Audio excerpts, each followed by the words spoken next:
We have 33 speakers registered this evening. Each speaker will be given 1 minute to address the board due to the large number of speakers. We ask that you stay on topic and refrain from naming individuals, especially students, as their identity is protected under the law, but you may name your own child.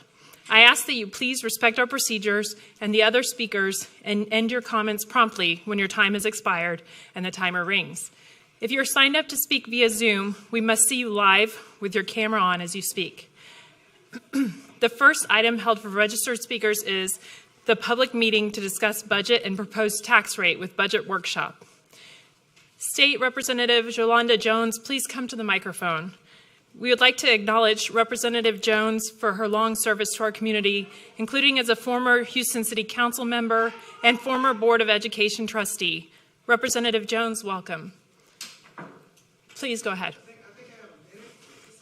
Yes, ma'am, you have a minute.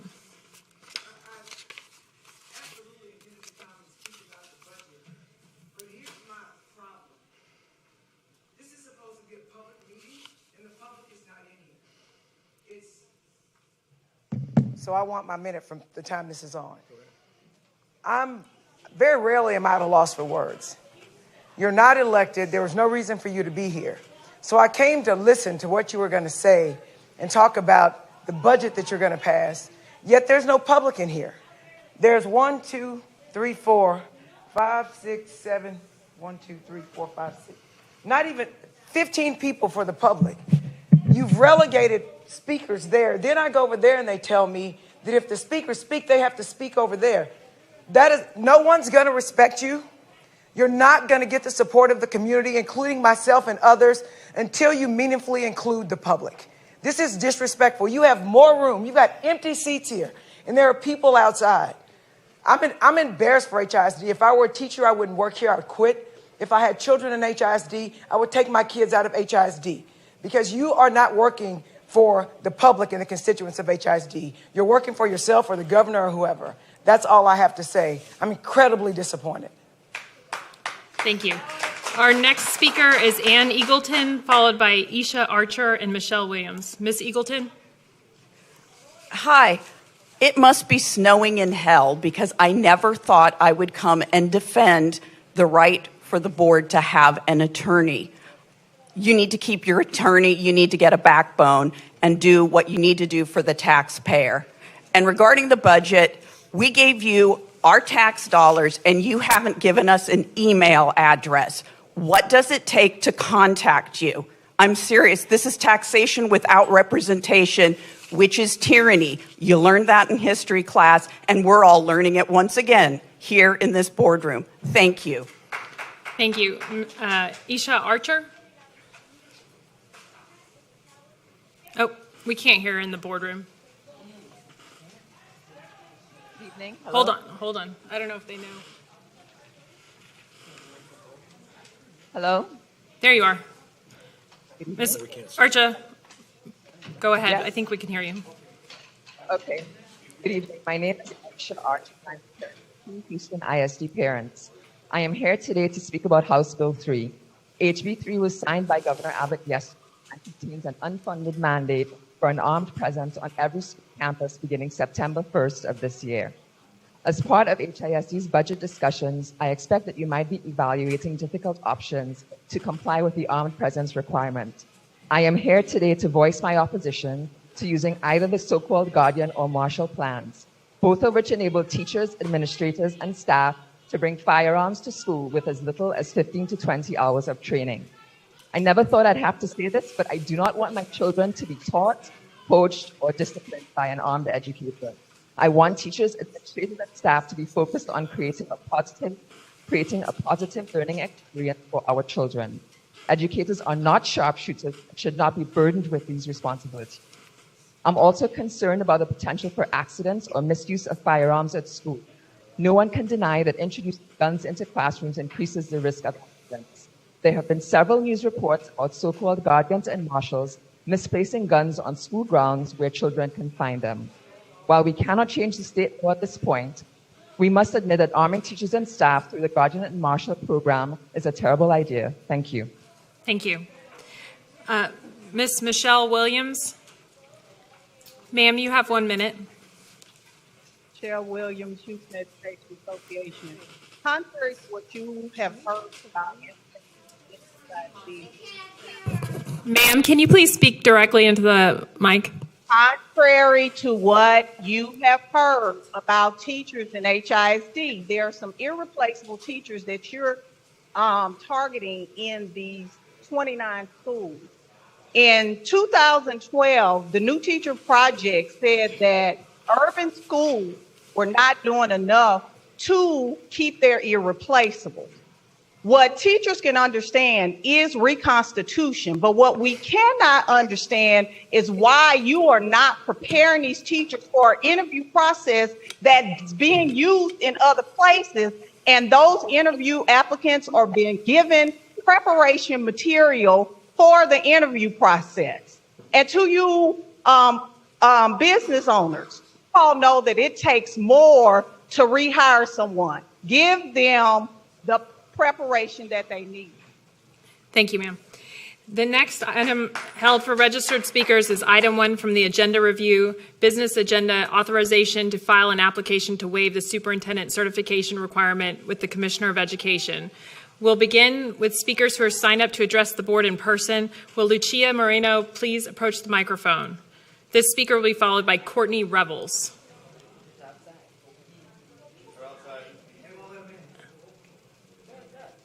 Is Ms. Moreno in the overflow room?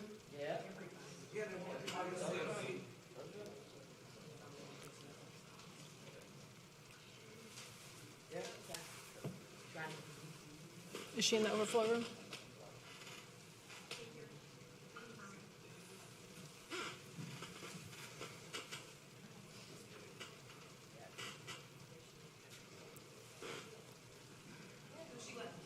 Oh, she left. Okay. Our next speaker is Courtney Revels. Ms. Revels, you have 1 minute. Okay, so I'm speaking on this idiotic agenda item to suspend the requirements for Mike Miles. If he was so qualified, why would we have to suspend the requirements?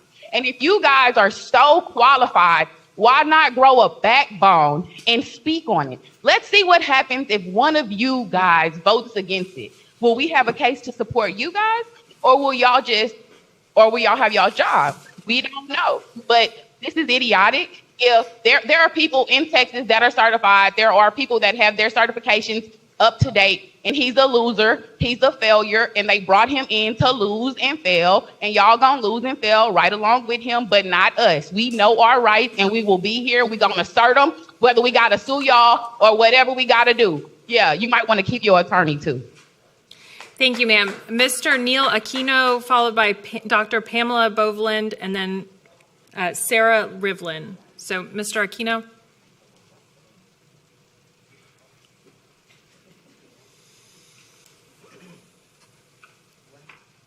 Yes.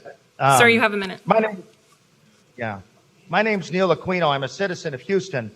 Authorization to file an application to waive the superintendent certification requirement with the Commissioner of Education. So you mean, let's get the authoritarian state government to waive a qualified superintendent they themselves inflicted upon us. It's a joke. It's a joke, right? It's a farce. 60 years ago, Houston was a Jim Crow city. People marched and died for the right to vote. My dad was a corporal and medic in the Korean War. He especially, and my mom and myself also paid a price for that service. He also took pride in the fact South Korea has free elections. When we think about what it takes to guarantee our freedoms, it's evident that the state removing our elected school board in the most diverse city in America is an act of violence, and each of you are accessories to this deep act of racial violence. Fire Mr. Miles, resign, and call for the reinstatement of the elected board. Thank you, sir. Dr. Pamela Boveland is our next speaker. Is it on? Okay, great. Okay, y'all have done a really good job at gaslighting everybody. You want us to actually believe that HISD, the largest school district in the state and third in the country, doesn't know how to educate people. It knows. And we know that it requires funding to do that. Living in a state that is 49th in terms of funding of education is embarrassing. And to have y'all all sit there and act as though this district has not contributed hundreds of millions of dollars to support other school districts, that if it kept that money, it would be able to supply the resources to the schools that need it. So you can sit there and, I know you're going to go with what AJ taught y'all, that, you don't have any say in any of this and none of that matters. And we're going to all be very distrustful of you. We're distrustful of you because you are part of a conspiracy to break up HISD into smaller districts. Ma'am, that's what you're doing. And that's what you're going to continue to do. Thank you. Well, you need to get me closer to the clock if you want me to see it. Yes, ma'am.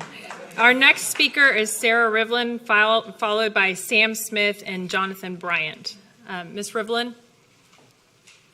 Yes, ma'am. You have a minute.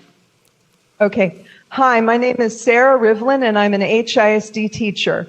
I have a bachelor's degree from Princeton and master's degrees from NYU and Columbia. As a child, I went to one of the best private schools in the country. My librarian put the right books in my hand and turned me into a reader, setting me up for success. That is what you want for your own children, isn't it? Then you should want it for all HISD children, regardless of their STAR scores. The real reason Miles is removing librarians from the 28 schools is because those students won't be reading books. When I taught at a Broad Academy-style school like his, our students never read books. Books were inefficient. They read STAR test passages. I was once reprimanded harshly when an administrator caught me secretly allowing my students to read books. There's a reason Broad reading scores never improve. Our next speaker, thank you, ma'am, is Sam Smith, followed by Jonathan Bryant. Mr. Smith? Oh, Ms. Moreno?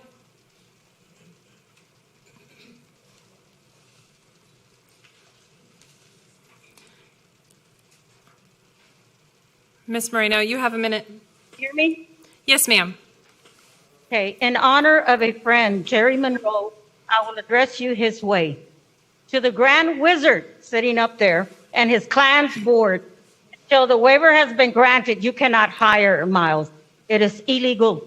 In doing so, you are acknowledging the real plan to fill classrooms with uncertified teachers in our brown and black schools. And if you are modeling as a hospital, then hello, can a doctor operate on you without a license or certification? I don't think so.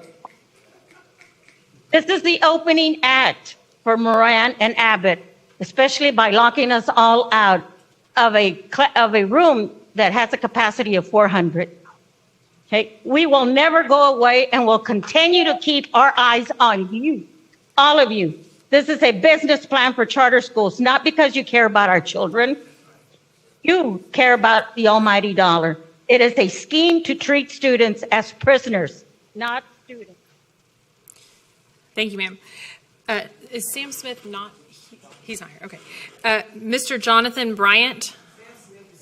Oh, Sam, he is here? Oh, okay. Jonathan Bryant? Yes. Sir? For item 1, I urge the board to vote against waiving the superintendent certification requirement. Miles would benefit from refreshing himself on the obligations of a superintendent. Competency 2 of the superintendent certification standards reads, the superintendent knows how to shape district culture by facilitating the development and stewardship of a vision of learning that is shared and supported by the educational community. It is clear by now that the vision Miles brings to HISD is neither shared nor supported by this community. I want to highlight one deeply concerning aspect of this vision, pay for performance. It's a divide and conquer tactic, just like this setup is. Coming soon to a school near you, all administrators and teachers will be paid on a sliding scale. You heard that right. If you are a teacher or administrator, soon you will be paid just like a used car salesman. For many, 20% of your salary will be based on STAR scores. This system is designed to drive a wedge between teachers by making them compete for pay and to alienate teachers from their students, turning students into data points and dollar signs. Pay for performance promotes a cynical and dystopian vision of education that betrays ethos of cooperation that drives public school educators. Thank you, sir. Our next speaker is Maria Benzon.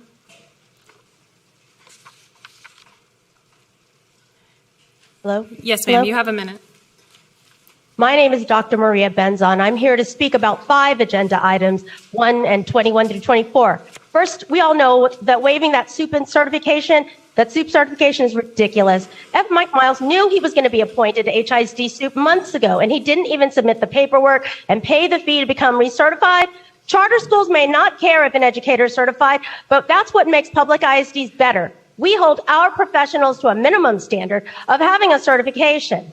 Proving that agenda item shows the community that qualifications don't really matter. Now the other agenda items. Policies can always be improved, but you clearly communicate but you're not communicating any changes. What employment practices will be changing? How will teachers and administrators be evaluated? Will it be like your evaluation? Oh yeah, how are you evaluated? It's obviously not based on the will of the people to vote you out.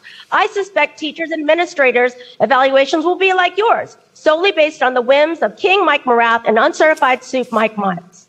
Where's the democracy? Thank you, ma'am. We have another speaker who signed up to address this topic via Zoom. Ms. Smith, can you please admit Ms. Sonia Lucas-Roberts? She's not in Zoom in the queue. She is not on Zoom? No. Is she here present? No. I don't believe so. Okay.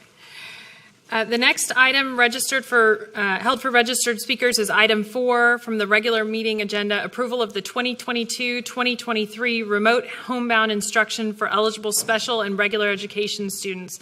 Will Christy Brewster please approach the microphone? Christy Brewster? Yes, ma'am.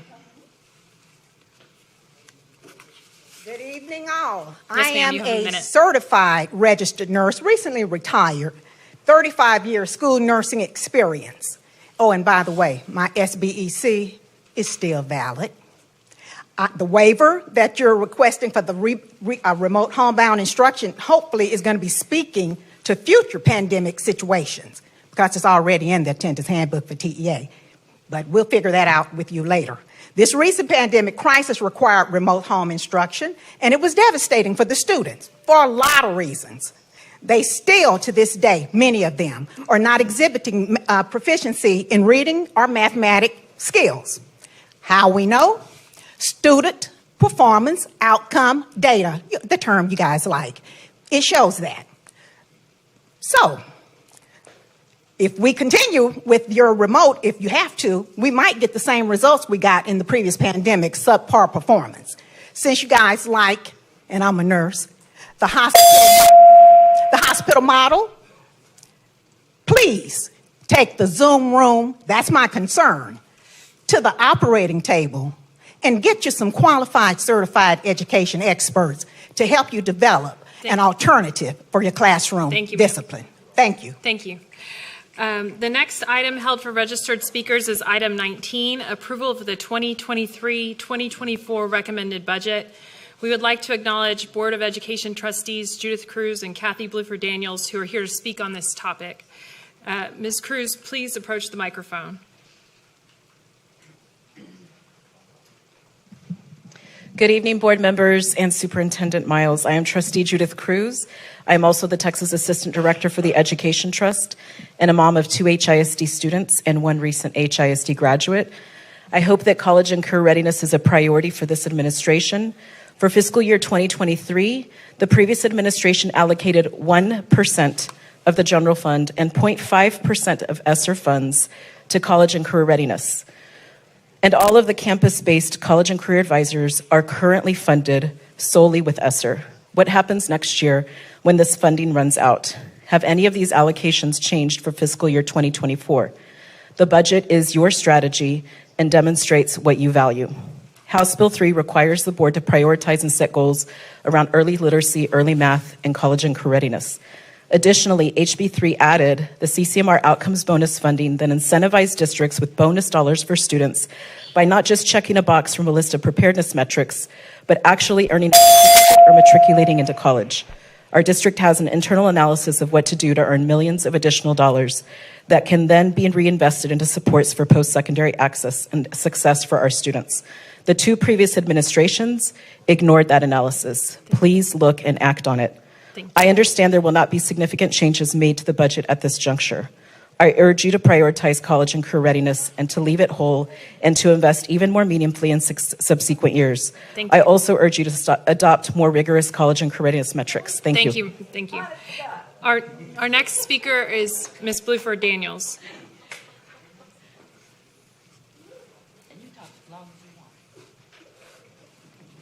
Thank you. I actually came here to try to sort of be the conduit to try to help you all make this thing work. But when I came in here today and to see it set up and see the people that's left outside and you're not allowing the opportunity to come in here and have their voices heard, no matter how difficult it is, then I'm thoroughly disappointed. You will not be able to bridge any relationships with people in the community by these actions that you're taking right here today. And I'll tell you openly, I cannot accept the way this is being done.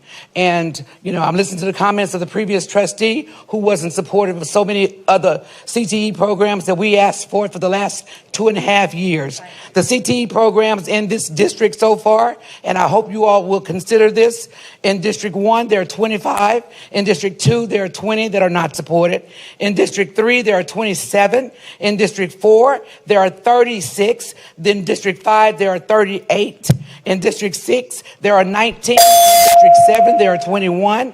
District 8, there are 20. And District 9, there are 19. The budget item that you have identified on line item 81 says $0. And I implore you to still give those kids at North Forest that barn that was promised them 2 years ago. Do not let that go by the wayside. And I will, Chief Paul, I'll be reaching out again to ensure that those children whose livestock was killed 3 days before they were showing it at Houston Livestock Show and Rodeo, because they didn't have the covering or the barn to protect their animals. So I implore you, look at everything. Don't just do this surface voting.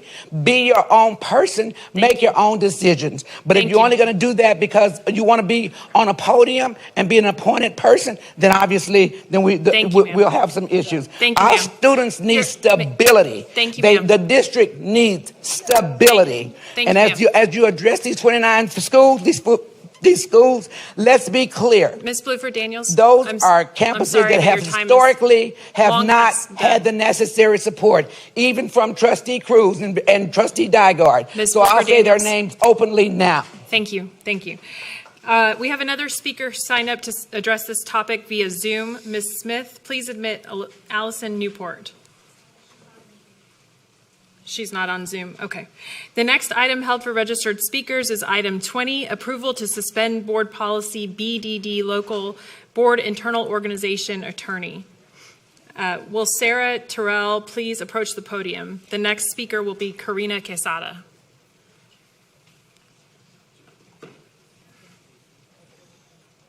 Ms. Terrell, you have a minute. When you join a corporate board, you get directors and officers insurance to cover lawsuits from your service.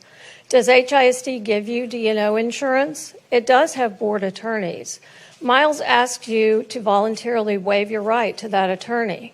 Just use his. Smart? For Miles, it is. Your first meeting, no discussion. When did you discuss those agenda items? Is violating the spirit of the Open Meetings Act okay? What else is in store? Miles says to waive his certification in HR policies. A $2 billion budget is number 19 of 24. Trustees had a written question process for admin. Did you know that? Legal exposure is one thing. Your reputation is another. Miles says to approve his slash and burn personnel policies and to stratify rich and poor schools. What's next? Your approval means his reputation becomes your reputation. His is not great. Ask Dallas. Thank you, ma'am. Ms. Quesada? Karina Quesada? Yes, ma'am. I'm relegating back you here have to a minute. Agenda item 20, vote no. Y'all are still wet behind the ears. Why wouldn't you want board counsel? I have a suspicion y'all know you're going to engage in things not above board, and you want to be able to claim ignorance. I don't know if that's a solid strategy, but okay. On agenda item 24, why don't y'all do away with magnets at T.H. Rogers and Travis too while you're at it? Magnets are supposed to bring diversity to schools who are primarily low socioeconomic, and those schools clearly aren't doing that, so why are they still magnets? I want to challenge y'all. If you truly believe in Miles's plan and all these changes to board policy, Linder and Bandy, pull your kids out of Travis and T.H. Rogers and place them at one of the NES schools. If it's good enough for other people's kids, it's good enough for your kids. You want to be a leader? Lead by example. All of you put your kids in the 29 schools. Judith Cruz, you too, since you want to give them a chance.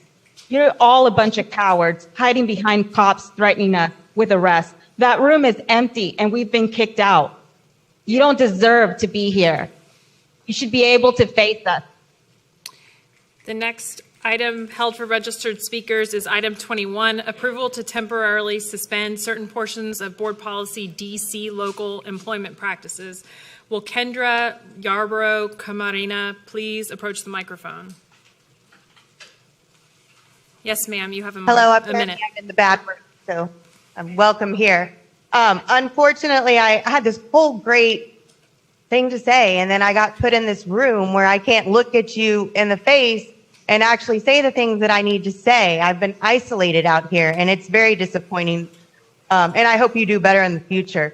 But then again, if this is what we continue to see, as many have said, I guess it is. I was going to say to you, to all who sit in front of me, I hope you listen carefully to the parents, students, advocates, and educators. To those behind me, I want to thank you for standing up for all of our children. For those listening, please watch and listen carefully. I was at the last board meeting and it seemed rehearsed and read from. I even had a person tell me, when do they have time to rehearse that? And I thought, wow, it really wasn't just me. And then the Chronicle came out with their piece and I said, wait, it really isn't just me. This is how the sentiments of the people who you have been appointed to serve feel. And I hope that you do your due diligence and ask questions. Thank you, ma'am. The next speaker will be Jessica Campos, followed by Larry McKenzie.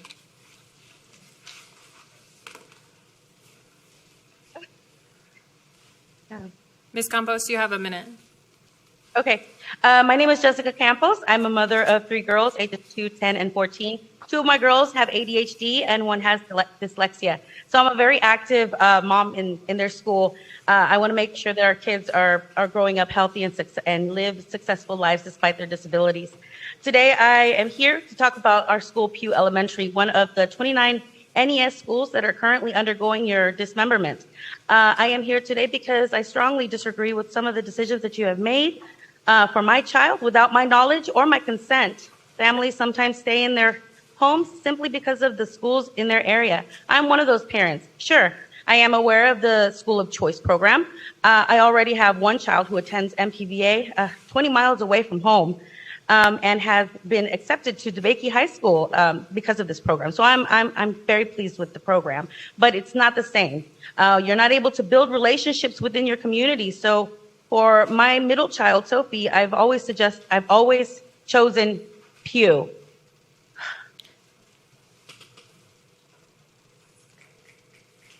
Thank you, ma'am.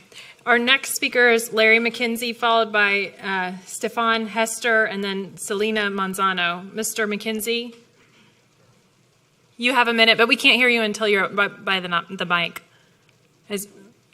McKenzie, is that you, Mr. All right. McKenzie? Can you hear me now? Yes, sir. Ms. Monterey? Can you see me now? All right. Here we go. Accountability.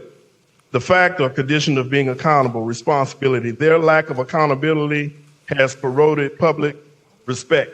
This is the definition from online. Now, I was taking a look at some of you people that are up there. Realize this. You're safe at 4400 West 18. You're safe here, but you're going to have to go around. And I looked up some of y'all, and please tell Jeff Levitt I said hello. And sir, all you're of not us, permitted to make threats to the people on the board. I didn't make a threat. I didn't make a threat. I said, tell Jeff Levitt I said hello. And all of us aren't worth $97 million. And I knew I recognized the Sir, I'm going to ask the you person that to, sir, I'm going to ask you worked to with please, Joe. I can't hear you. You have to. I'm going to ask you to put your mouth up please the mic. stop naming family members of the board. Excuse me. I didn't say that was your family member. Please go ahead. Can you resume his mic?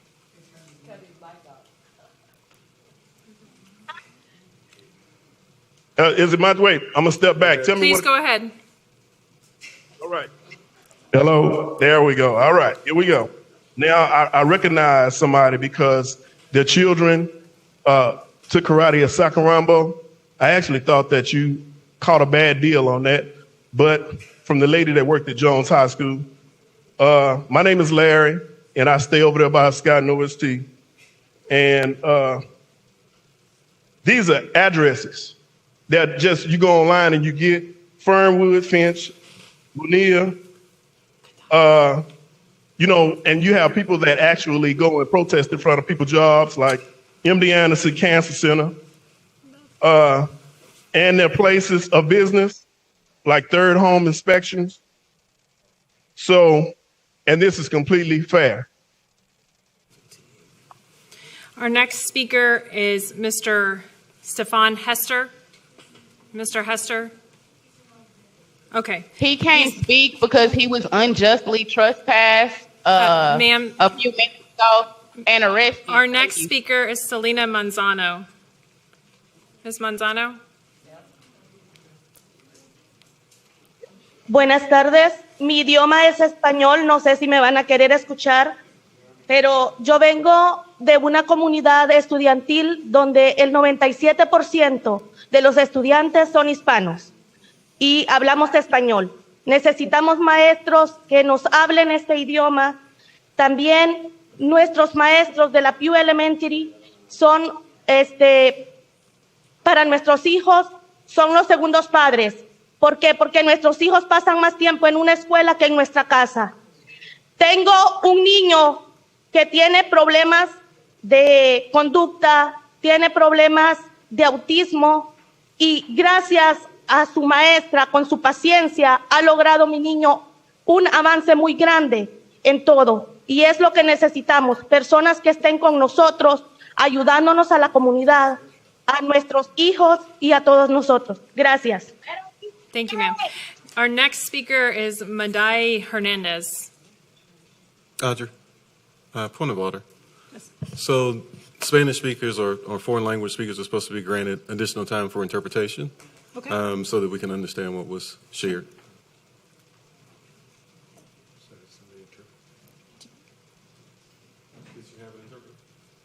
I don't think she had an interpreter.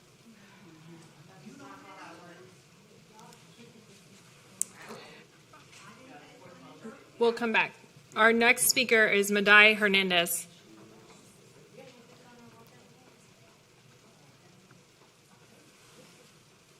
Do we know if they're here? Good evening. My name is Malay Hernandez, and I'm going to do this in Spanish because we have a lot of people that don't speak English, but we want to get this known. Can you hold, please, just for a moment?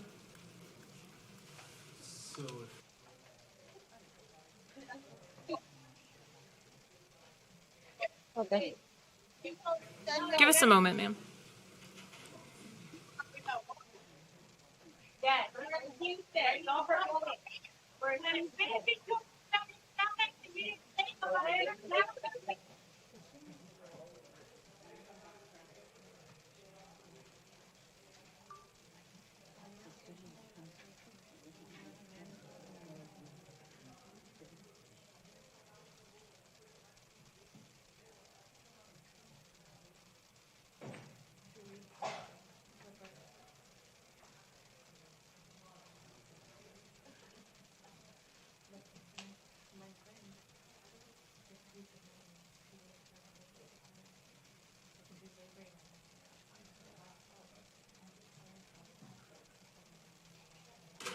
Ma'am, we're going to, because you're planning to speak in both Spanish and English, it sounds like, we're going to pause on you, and we'll come back to you in a few moments. Is that okay? So that we can make sure that's interpreted.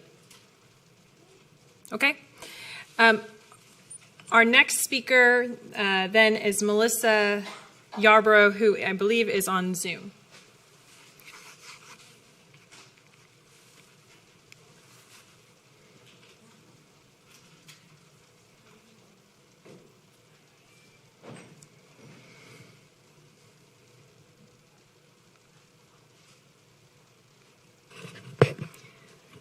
Ms. Yarbrough, please turn your camera on. You may begin.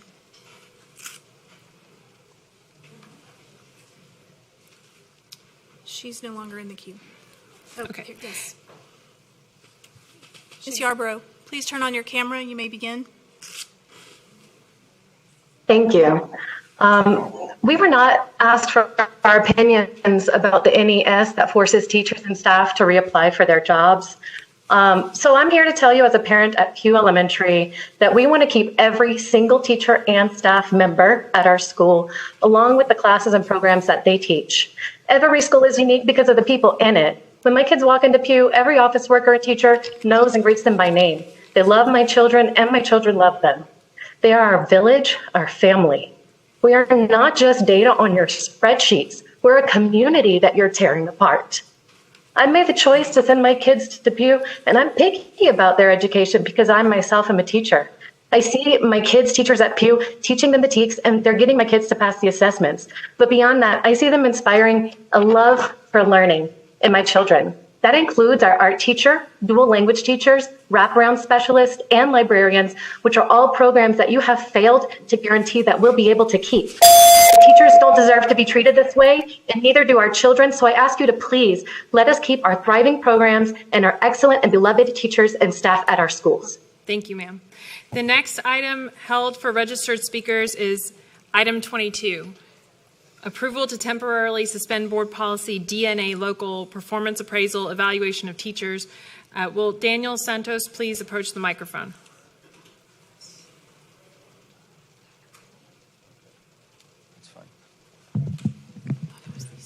Good evening.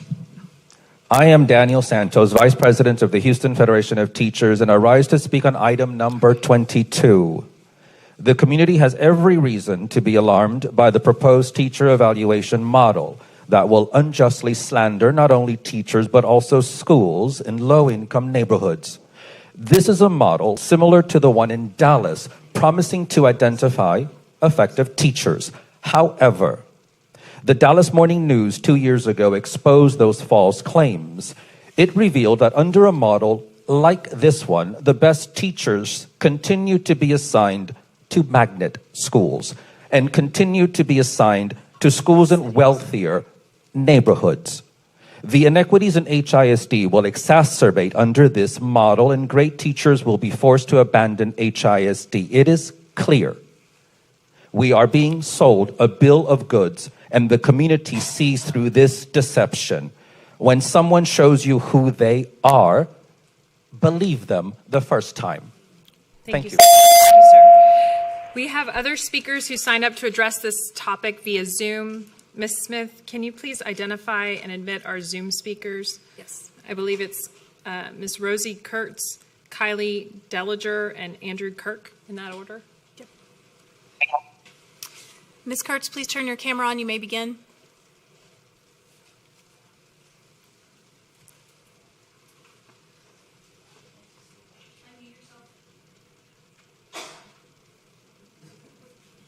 Please unmute yourself and you may begin. There you go. All right. Hi, someone asked said earlier to ask Dallas, so here I am. My name is Rosemary Kurtz. I'm a current teacher in Dallas ISD, and I'm here to talk about TEI, the Teacher Evaluation System that Mike Miles instituted here and now seeks to institute in Houston. The most important thing to understand is that TEI damages the quality of education that our district is able to offer our kids. There's no way around it. When you directly tie test scores to teacher and administrator pay, you cause this focus to shift from critical thinking to rote test prep. I wish it were different. Even teachers that resist teaching to the test then get pressured by administrators to fall back on test prep tricks to keep the scores up. As a high school math teacher, teaching under TEI means that we are pushed to teach calculator tricks and shortcuts. English teachers don't have time to foster true love of reading. Social studies teachers don't have the chance to delve into critical thinking. Science teachers don't have the opportunity to do labs that help breed scientific curiosity. Instead, our kids get test prep and more test prep, and meanwhile, the National Assessment of Educational Progress, or NAEP scores, the standardized tests that can't be gamed by get scores, decline in virtually every area. Our kids are hurting, but I hope that it's not too late for Houston kids. Thank you, ma'am. Thank you. Our next speaker is Kylie Dalliger.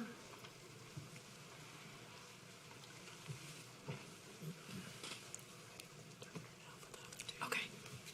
Wait. Okay. And who?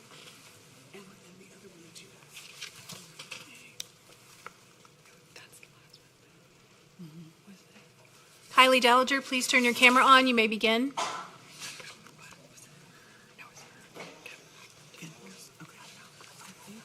Hello, my name is Kylie Dalliger, and I'm a registered voter of Harris County, and my son is zoned to an HIC school.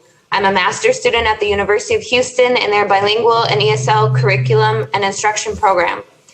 I urge the board and Mr. Miles to consider community school formation, especially when considering the students, administrators, and teachers' new evaluation and performance. We are much more than our students' state test scores. So when considering these evaluation procedures for administrators and educators, I urge you to please include parents and community, especially in these 29 NES schools.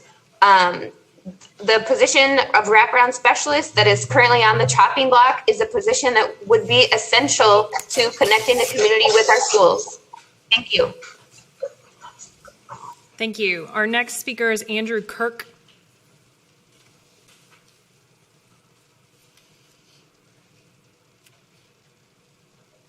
Mr. Kirk, please turn your camera on. You may begin.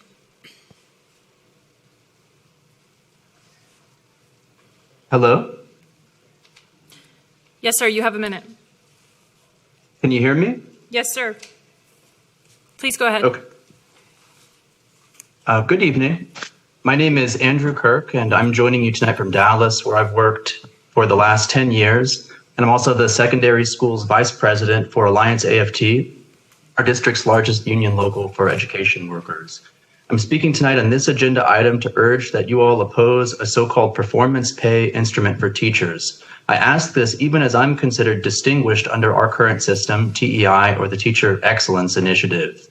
Here are some reasons to vote against any evaluation instrument that directly ties test scores to salary.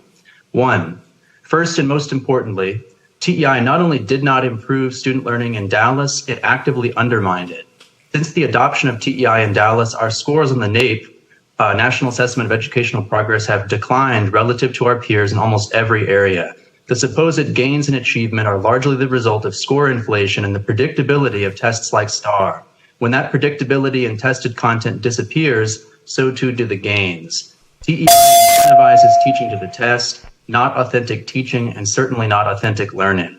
Thank you, Even sir. according to the narrow metrics of state accountability, Houston ISD already outperforms Dallas without performance pay. Thank you, sir. 2, the Sir, testing. I think you're out of time, sir. The last item held for registered speakers is item 24, approval to temporarily suspend board policy EHBJ local special programs, innovative and magnet programs. Will Jerome Vielman please approach the microphone? Thank you.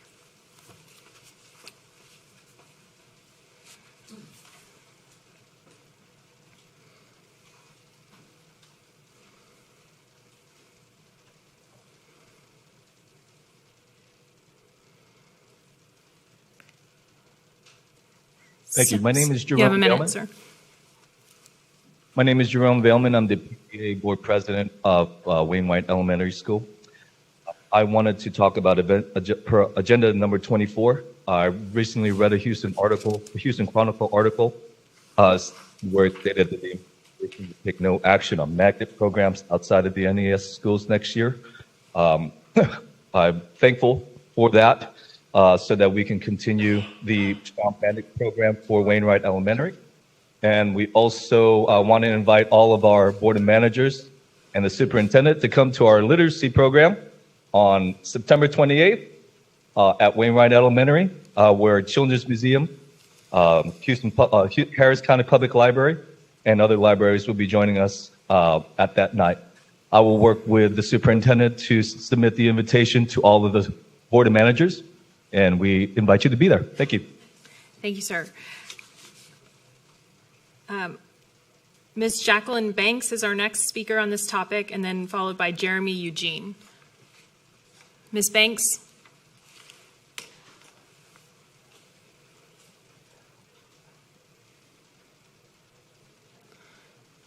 Ms. Banks in the room. Mr. Jeremy Eugene. Once again, that's another speaker that can't speak because he was unjustly trespassed and arrested. We have Spanish interpretation available now. Okay, Spanish interpretation is available now.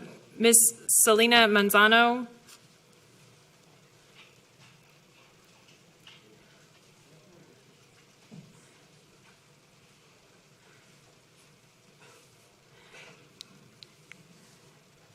Sí, en español. Oh, no. Tenía.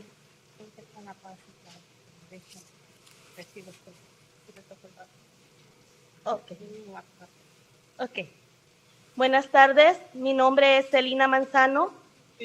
My name is Selena Manzano. Ma'am, can you please, to the interpreter, can you please get closer to the microphone? We can hear Ms. Manzano, but we can't hear you.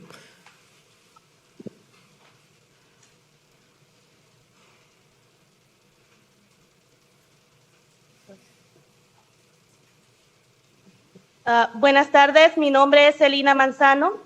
Good afternoon, my name is Selena Manzano. Pertenezco a la escuela KHOU Elementary, I belong to KHOU Elementary, donde el 97% de los estudiantes son hispanos. where 97% of the students are Hispanic. Y es por eso que siempre necesitamos maestros duolingües. And this is why we always need bilingual teachers. Mi niño es un niño de 6 años, del cual tiene problemas de autismo. My son is a 6-year-old who has autism problem. Tiene problemas de conducta y hiperactividad. He has problems with his conduct and hyperactivity. Y problemas de habla. Y él le costó mucho hasta el momento aprender a hablar. Y gracias a la paciencia de su maestra, se logró graduar de kindergarten leyendo 25 palabras. So he also has a speech impediment, and thanks to the teacher, he was able to graduate from kindergarten knowing to say 25 words.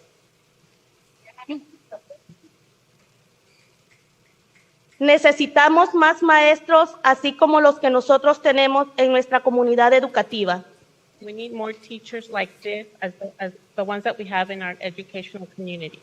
Necesitamos a nuestros maestros de KHOU Elementary, no necesitamos a nadie más, solo a nuestros maestros. We need our KHOU, we teach anybody else, we just need our teachers.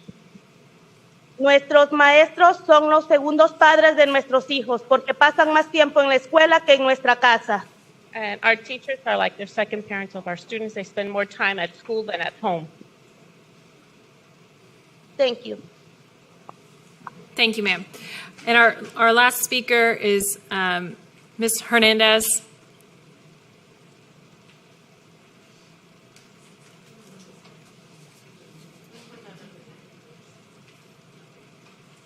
Thank you, ma'am.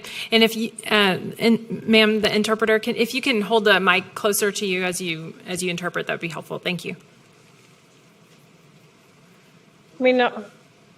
Mi nombre es Madalia Hernández y mi hijo es un estudiante en la escuela KHOU Elementary. My name is Madalia Hernández and my son is a student at the KHOU Elementary School. Lo más importante en el mundo es la familia y el amor, escrito por John Wooden. The most important thing in the world is family and love. It was written by John Wooden. El día de hoy me encuentro frente a ustedes en representación de cada estudiante y padre de nuestra escuela.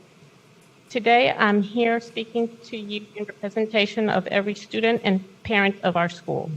Y con el corazón en la mano le suplicamos que no destruyan a los papás.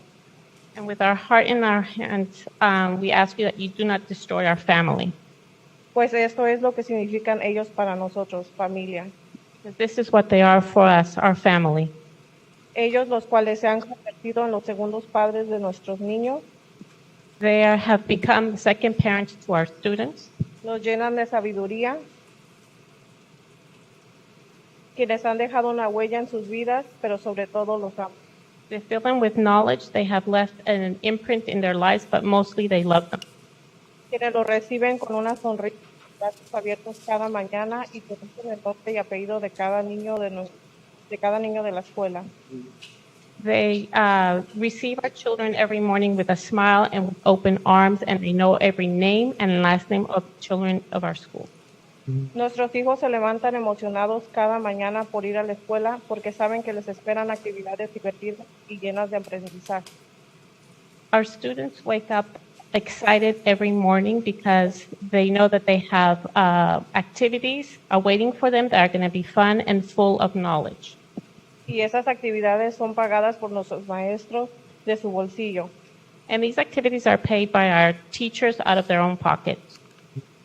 Mi hijo, al igual que sus otros compañeros, se encuentran muy tristes de tan solo imaginar que esto pudiese suceder. My child, as well as his other companions or student friends, are also sad about knowing that this is something that could happen. Como padre, les pedimos que piensen en el daño emocional que este cambio tan drástico les puede ocasionar. As a parent, I ask you that you please think about the damage, the emotional damage that this may cause to our students. No nos arrebaten de la mano la oportunidad de que nuestros hijos sigan siendo educados por estos gran maestros dedicados que aman su trabajo y lo hacen con todo su corazón. Do not take this away from our hands. That's time. So that our kids can continue to be educated by these teachers that are dedicated and love them and do their work with all their heart. Porque la única herencia que dejamos a nuestros hijos es la educación. The only inheritance we leave our children is their education. Thank you very much. That concludes our hearing of registered speakers for this meeting. Thank you to all of the speakers. We are now going to take a brief break before addressing the next item on the agenda. This meeting is recessed at 6:25 p.m.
Convened at 6:35 p.m. Next, we will hold a public meeting on the district budget and proposed tax rate with the budget workshop. Mr. Miles, you have the floor. Okay.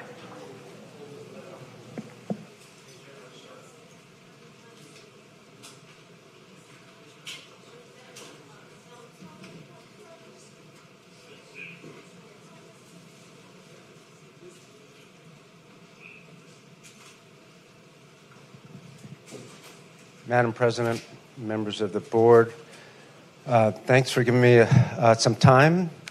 Before we start on the budget presentation, if it's okay with you, I'd like to introduce the cabinet since they are the first time here.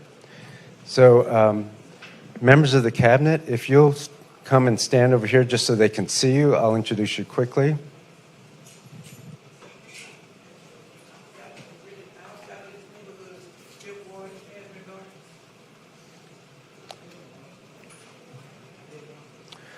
All right, so just quickly, you'll get to know them, and I know you've already met many of them. So Carrie Briggs is our Chief of Staff. Juan Nepal, Chief of Operations. Imelda de la Guardia is one of the division superintendents. Kristen Hole is Chief Academic Officer. And then you have Luz Martinez, who's one of the division superintendents. Dale Chu, Chief of Strategic Initiatives. Jim Terry, CFO and Chief of Business Services. Sandy Massey, who is the Chief of Leadership and Professional Development. Tanis Hilliard, who is the Chief of HR. Scott is our Chief Technology Officer. And let's see, who's that? Oh, Tadjil, yes. Sorry, she's been here and she's Deputy Chief right now as an interim. And then you have Monica Drajewski, Deputy Chief. And Matthew Giles is not a chief, but he's my right-hand man. He's a special assistant. And you all know Katasha. You've been with her for a while. And Orlando Riddick is one of the division superintendents. Oh, and Chief Garner, you also know, Chief of Police. And yeah, Wanda Paul, Chief Operations Officer. Thank you, cabinet members.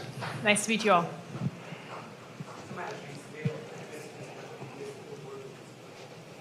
Okay. All right, and at this time, I'd like to go over the budget. And what I'm going to do, board members, I'll give you the overview of the budget and the budget process, because this is not your typical process for a budget. And then Jim Terry, the CFO, is going to go over the actual budget, and then we'll take questions at the end of that. Is that okay, Madam President? Yes, please go ahead. All right. So as I said, this is not a typical budget process because we're coming in so late and the budget needs to be approved by the end of June. So we are taking the budget that's already been presented to the last board with some changes. And I'm going to go over that and ask the board to give me input on that. So first, one other thing before we get started, if you don't mind. We've only been here 2 weeks. And so the question then becomes how often or how we have been giving information. So with my time, I prioritize principal training and communicating with district staff. I have talked to over 3,000 HISD teachers, principals, and staff. We have executed 4 days of training for principals, APs, leaders in the district, about 1,200 people, 4 full days. I've spoken to over 25 elected and appointed leaders, either in person or over the phone. I've met with over a dozen business and community leaders. I've engaged with over 20 news outlets and journalists through calls, interviews, briefing, and radio call-in. I attended a teacher job fair at Lamar High School, prepared for 2 board meetings, began our full cabinet meeting for the first time on Monday, and I've had time to do 2 loads of laundry. On the horizon, so that's what we've done in 2 weeks. We're going to continue to have that sort of pace throughout the summer, so a lot more information, a lot more community events. So you can see there we already have scheduled 8 family events for HISD in June and July, numerous stakeholder meetings to follow, and then NES community meetings will follow. And on top of that, I know the board has been out talking to a lot of stakeholders also. So we feel that in 2 weeks, no, we haven't been able to reach everybody and we haven't been able to get all the information yet, but that's coming. And we think we've done a fair job of getting as much out as possible. This is our first, the 4 meetings with the principals. Out of the 10 work days that we've been here, 4 of those days were with principals. That was very important because that's the most important work. And the principals' training have been very, very good. I just wanted to give you one beat on how well it was received. So I know the print's small, you probably have it in your board packet, but on the very left, it says, relieved. Whew! I'm glad that I'm here. I'm ready to execute on our new district vision. That's the far left column. And the next is, I'm still processing all the new information and leaning into curiosity as I continue to learn more about how I can best implement the district's new vision. And the third one is, I'm feeling pretty uncomfortable with the content shared over the last few days. I don't agree with the district's new vision for how this work is unfolding.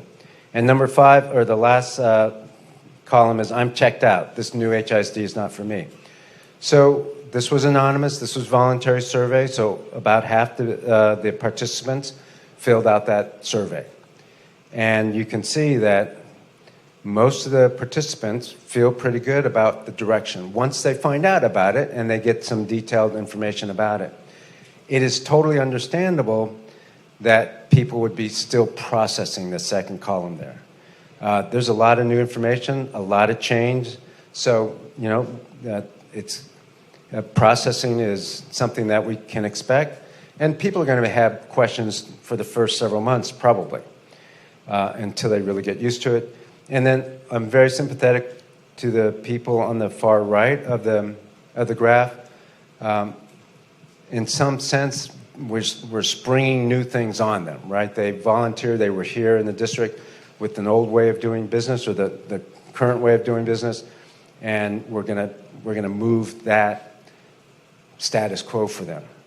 So it's understandable, it's not bad behavior, but I'm so happy that it's not a very large percentage of the principals and the other leaders that were in the room. So I just thought you should know we've had training already and it's fairly well received. Still have a ways to go. All right, the budget. The concept of budgeting is the following 4 things. 1, the budget process should be aligned and follow the action planning. So your finances should follow actions. They should be tied to and aligned with your actions and your priority work areas. 2nd, scarce resources should be prioritized. 3rd, a modified zero-based budgeting process most effectively aligns the budget and prioritizes resources.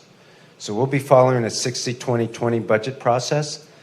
We're going to explain that to our staff, but basically it's a modified zero-based budgeting process where 60% of a department's budget is identified as A priority, 20% is identified as B priority, 20% is identified as C priority.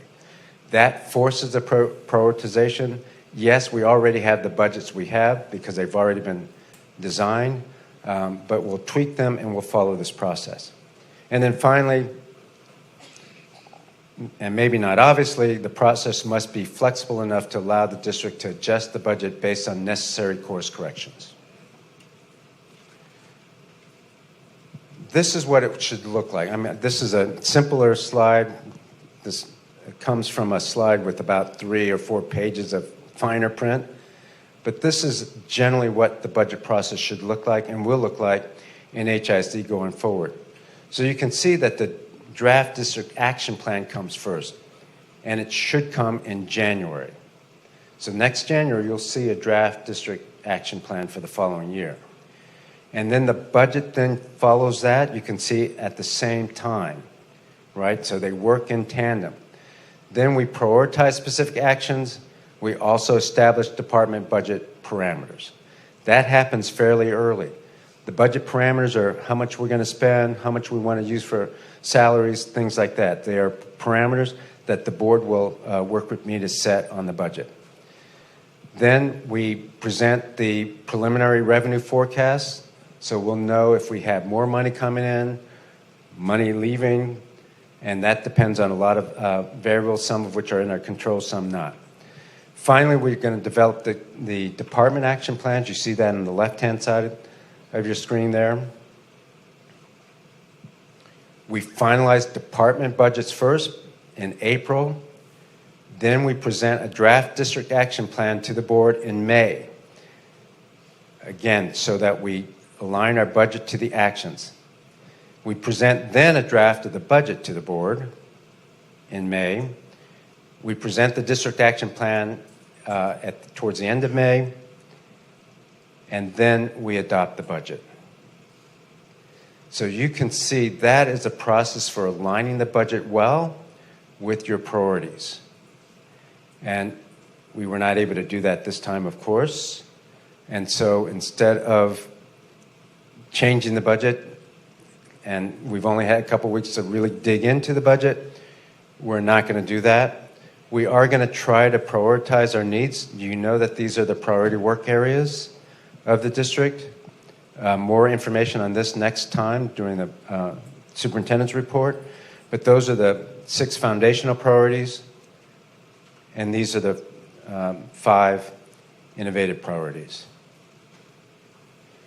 As a result of those prioritizations and those work areas, you have in your board packet how we arrive at the dollar amount for each priority work area. This is money over and above the current budget. So over and above the current budget, this is $106 million. Now, the total budget is close to $2.2 billion, as you can see at the bottom of the slide. I only put that up there to show you by comparison how much money we're talking about. So the regular budget, we're not really touching much of. The budget that was submitted to the prior board a month ago.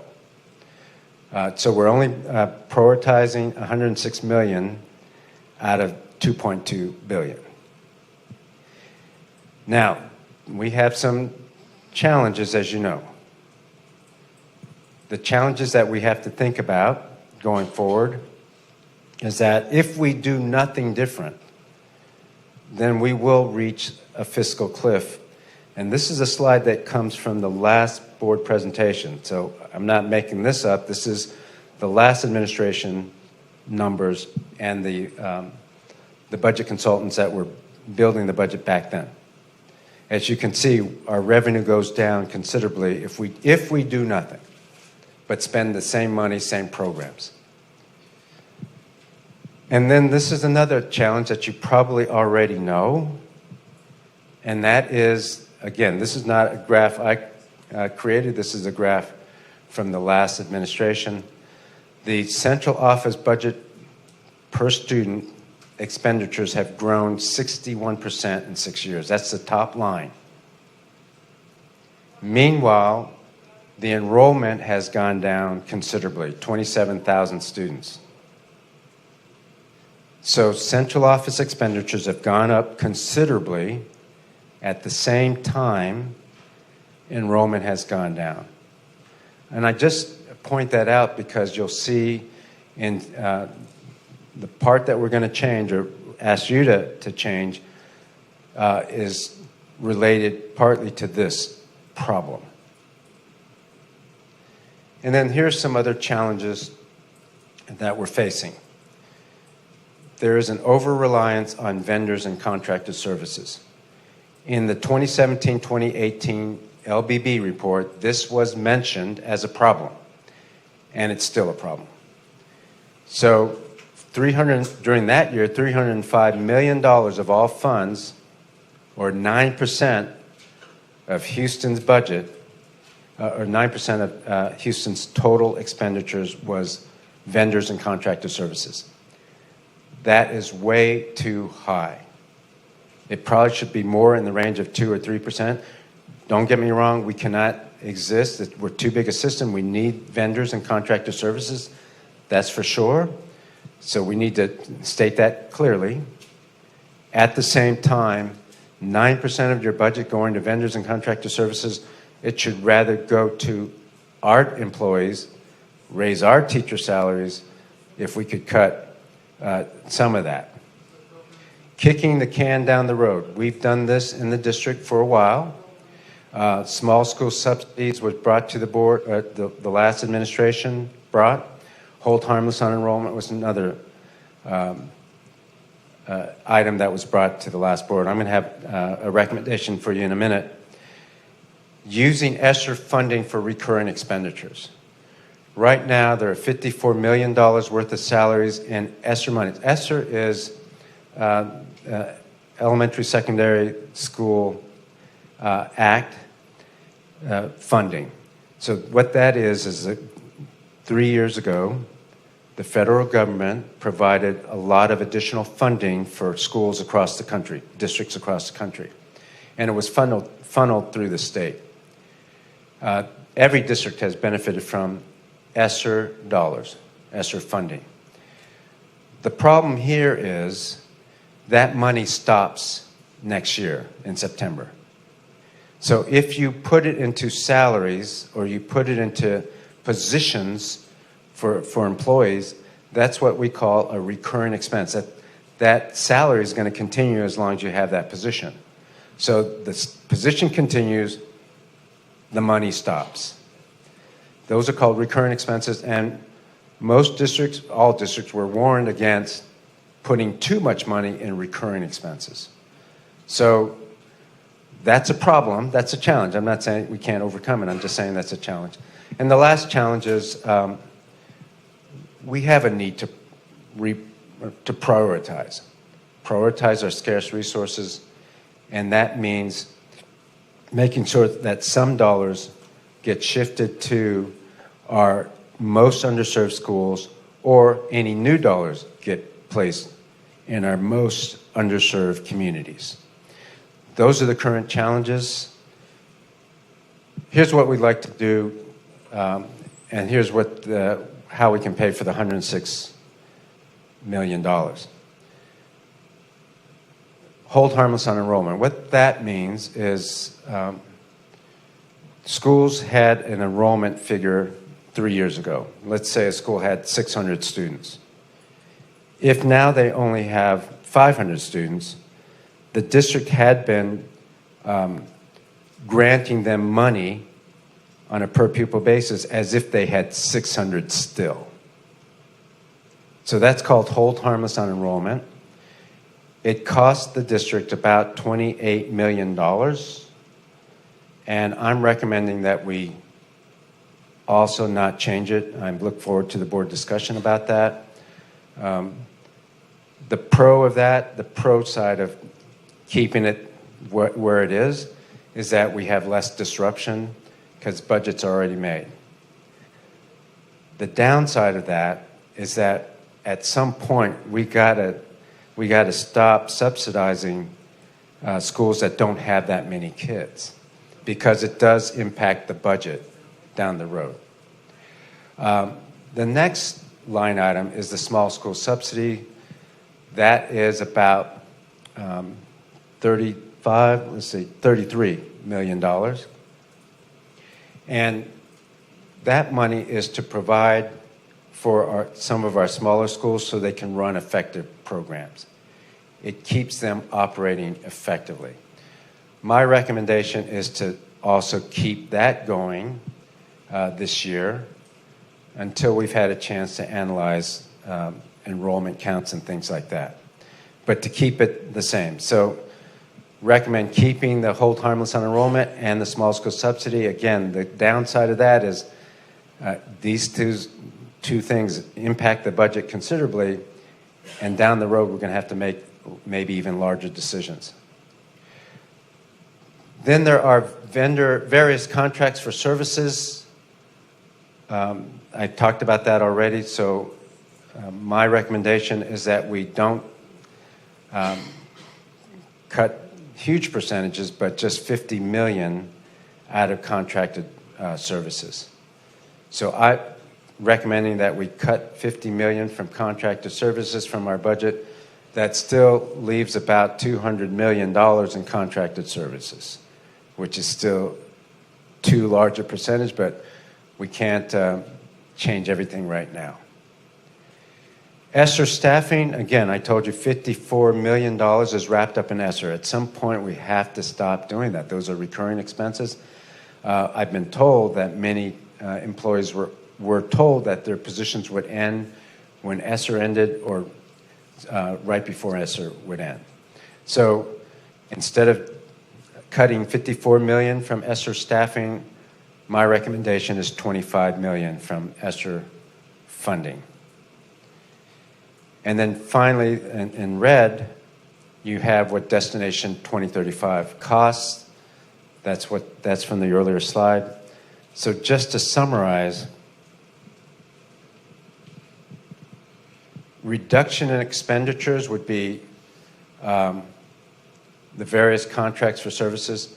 The small school subsidy and the hold harmless on enrollment are already in the budget. This is a change to the budget. I would like the input from the board when we get to that part of the discussion. So various contracts for services, central office right sizing, ESSER staffing, those are the three that I'm recommending that we reduce in expenditures, which is about $105 million. Destination 2035, the priority work areas, is $106 million. So the increase in expenditures would be $106,770,000 approximately, and the reduction would be about $105 million, which means that means Destination 2035 would be cost neutral if the board granted permission to do the things at the top. Keep in mind, again, we're talking about $106 million out of a budget of $2.2 billion. So all in all, we're bringing the same budget, the same expenditures as was requested in the last administration. And the reason, again, is we did not have a chance to properly go through a budget planning process and don't want to cut things without, several months to really do it right. So at this time, I know you have questions, but Madam President, if we can let Jim Terry speak to the actual budget just for a few minutes, then I'll come back up and we'll take questions if that's okay with you. Yes, please. So members of the board, I'd like to introduce to you Chief Financial Officer Jim Terry, and he's going to go through the budget. Madam President,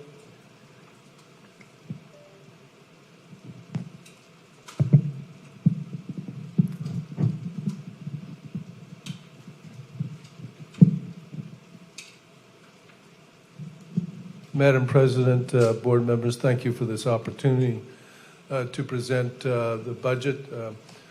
Please remember that this budget was brought to us and created by the previous administration. I do want to thank Glenn Reed, Timmy Momani, and Esperanza Torres, who helped me put this presentation together. I'm going to present to you what is required by statute for you to approve in a week from tonight, and that's going to be three funds. It's going to be the general fund, the debt service fund, and the food service fund, or the nutrition services. And do remember that what we're going to do is Mike's priorities and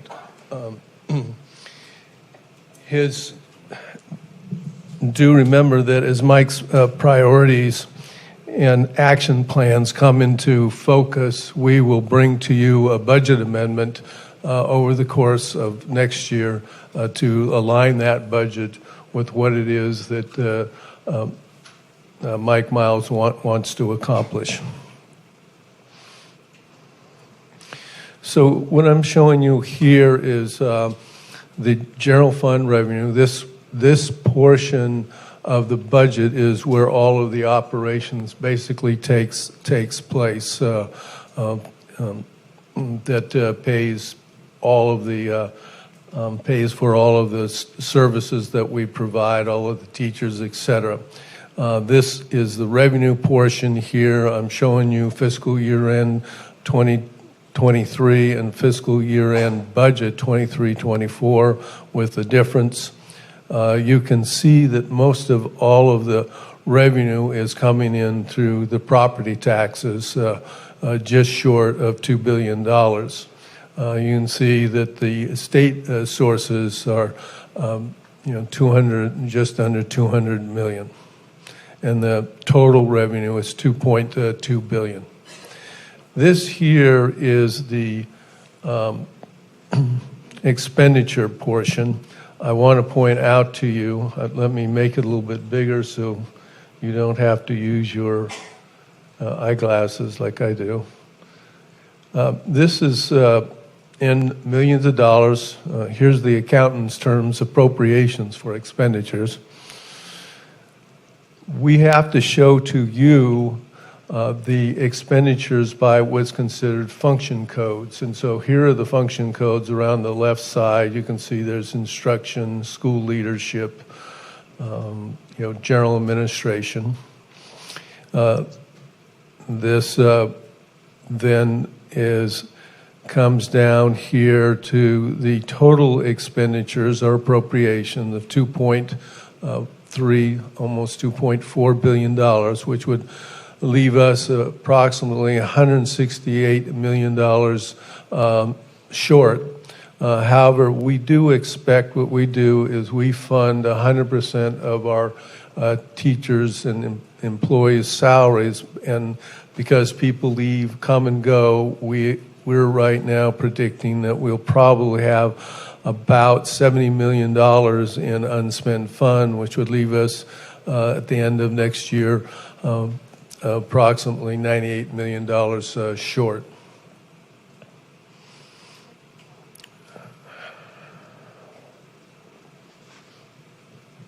So that's the expenditures on the general fund side. So the next fund is the debt service fund, what we call the INS fund. The debt service fund pays back the district's principal and interest on long-term general obligation bonds, and these were bonds that were sold to investors, and that money was used basically to build all of the schools and the equipped schools. The primary source of revenue, again, for this payment for the debt service fund is the property taxes. The proposed tax rate for INS to pay these bonds back is 16.67 cents, which is going to be, which right now is, we're predicting will be the same as it is last year. We will also add to that the M&O portion of it, but we won't know for sure what that is until the state gives us the calculation, which is expected at the end of August. The school will adopt an IS and a M&O tax rate in September or October. We'll come back to you with that tax rate. Let me point out that Houston ISD has an excellent bond rating from the rating agency of Moody's AAA, highest possible rating, Standard & Poor's AA. There are not many school districts within the state that has that higher rating. So the next fund I'm showing you is the debt service fund revenues, which you can see at the first arrow here is $386 million, and the appropriation is total expenditure $410 million.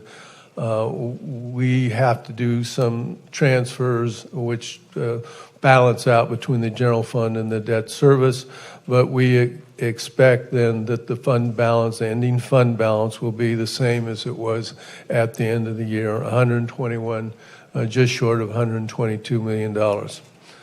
So the final fund that you will have to approve is the Nutrition Service Fund, or the Food Service Fund. Again, this first revenue is this first arrow is the revenue of 134, just short of 135 million, and the expenditures is $149 million, and you can see we're short 14.6 million. Now, this is done on purpose because the fund balance currently is at 65 million, and under federal guidelines, we have to bring that fund balance down. So we're spending more than we're bringing in, and that will reduce that fund balance to $50 million.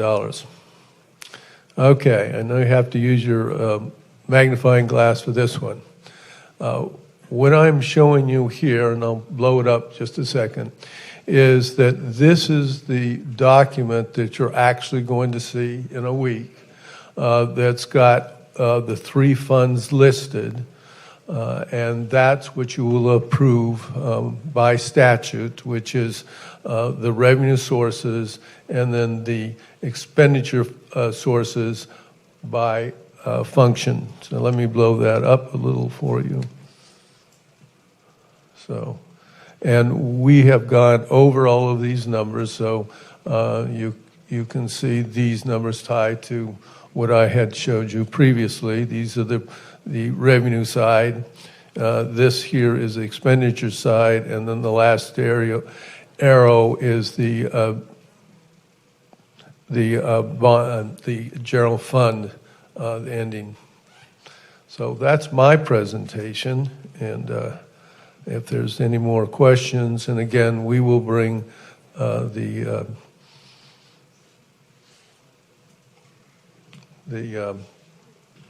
budget amendments as the priorities and the action plans come in. Thank you very much. Any questions?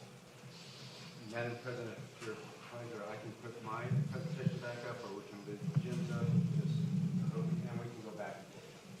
Yeah, no, thank you both for those comments and the information. My fellow board members, I'll open it up for comments, questions. Questions? You have to press the button at the top. I don't think we can hear you, Jeanette. It should be green. Better. I had a question on the contract services slide. I believe it was that one. Could we go back to where you show that, please? This one, ma'am? Contract services? Yes, the over-reliance on vendors' contract services. Could you help me understand better what would be the impact of this cut? I'd just like to understand what the impact would be to students. What services, would be dropped? Yeah, thanks for asking.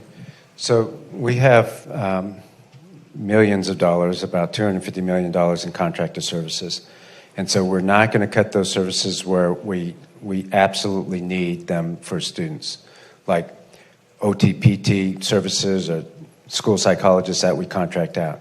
I'll give you a good example of what we will cut. Is right now there is a contract for $125 million over 5 years, $125 million over 5 years, so that's $25 million a year. And that is for, and I won't mention the vendor by name, but that is for leadership training for principals. So we're going to do leadership training for principals. We'll do it well, probably better than any contracted services, and we will save $25 million a year. That $25 million, if you work that out, would be a $2,000 raise to teachers. We have 11,000 teachers.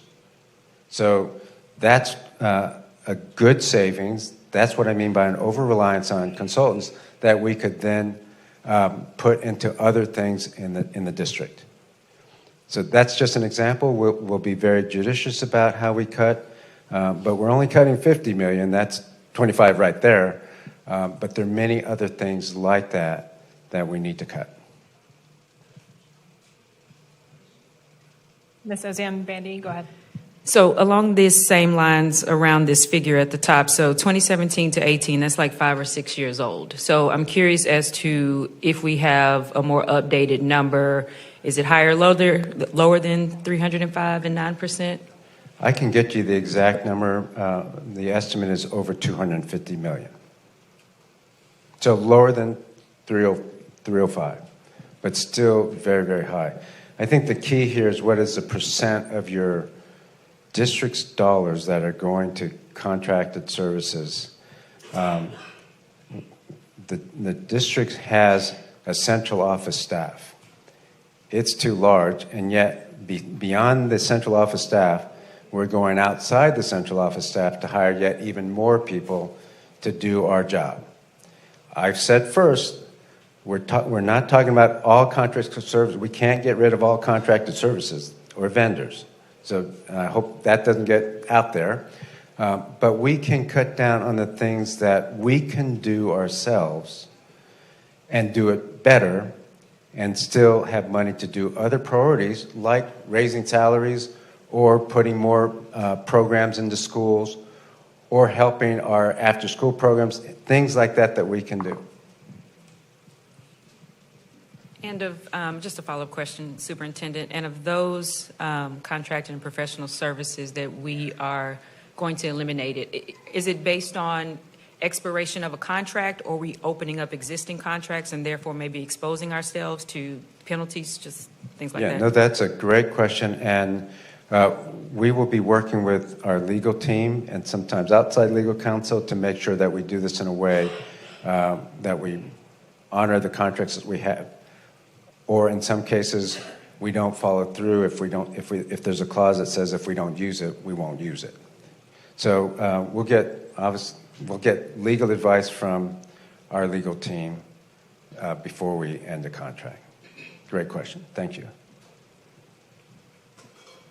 Go ahead. Superintendent Miles, along the same lines with the vendor contracts, will any of these cuts go to the school level to principals to have to cut out of their budget for the line item about vendors? So at this point, I don't think so. We're still reviewing the budget and all the contracts that are out there. They are numerous. Where the principal has already budgeted their own contractor services with their budget, then those will probably continue to go forward. We don't want to disrupt the schools and what the programming that they already have. Yes, the NES schools is a different story, and we can talk about that. But for the 230 schools or 240 schools that are not NES, if they've already contracted for services, those will most likely go forward.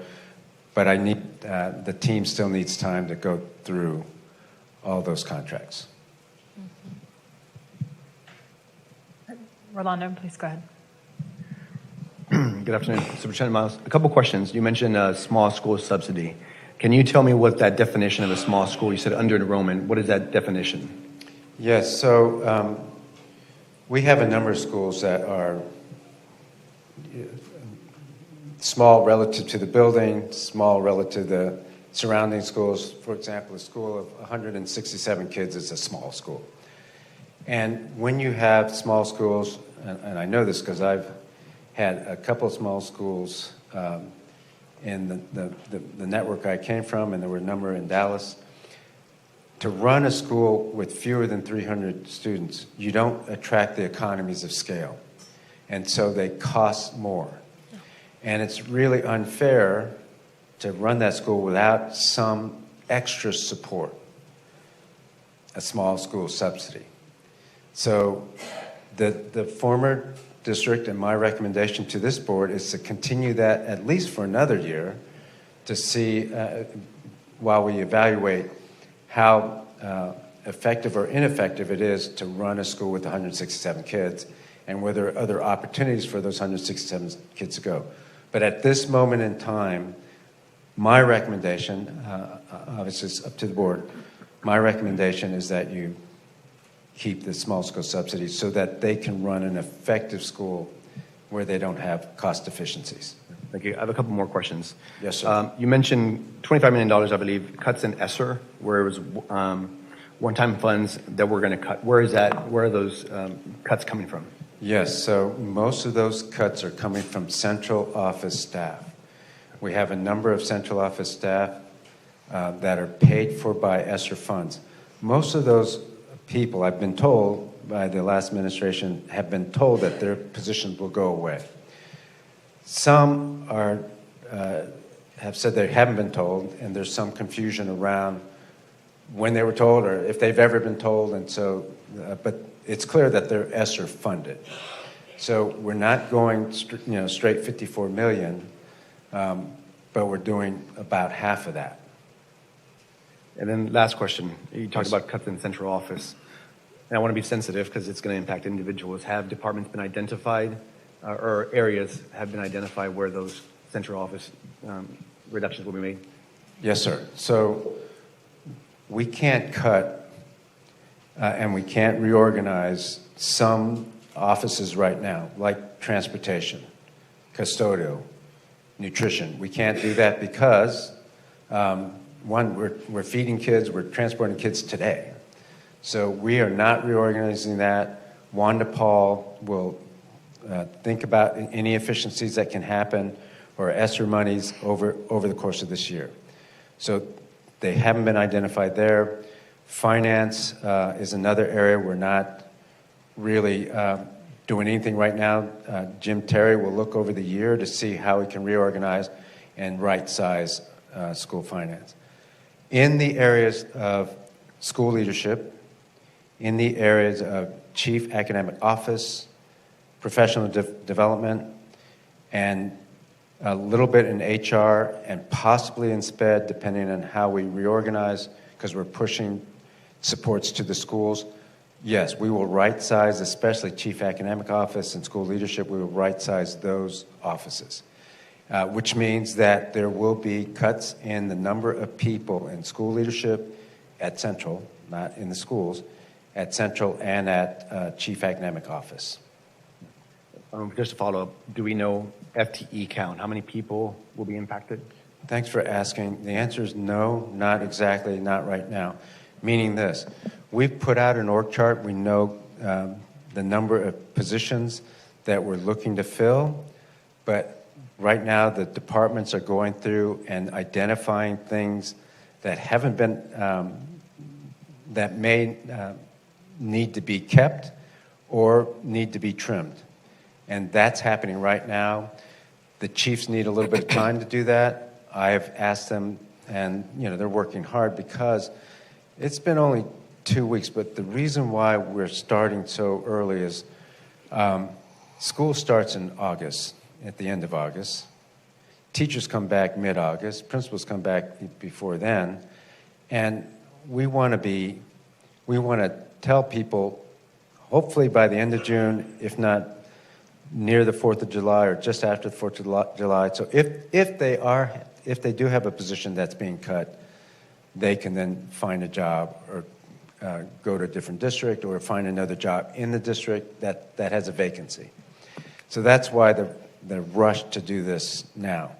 The alternative is to enter the school year with the continually bloated central office, and keep in mind the last administration tried to bring this to the board a couple of times to cut central office. So this is not just me dreaming up things. This is a reality on the budget. And so The question, the implication of your question is important, meaning there are real people here, and they need to know soon whether they have a position or not. And trust me, that's been a conversation of ours since June 1st. Ms. Mendoza? Follow up with one of the questions. You somewhat answered it, but so for some of these employees that are finding themselves with, in ESRA funds and maybe let go, you somewhat answered it, right? So if there's other positions that are posted that they're qualified for, they can then turn around and apply for those positions if there are some within the district? Yes, ma'am. That's absolutely correct. Also, you mentioned something there that I hadn't failed to mention to you, which is some of those positions we're right-sizing are vacancies today.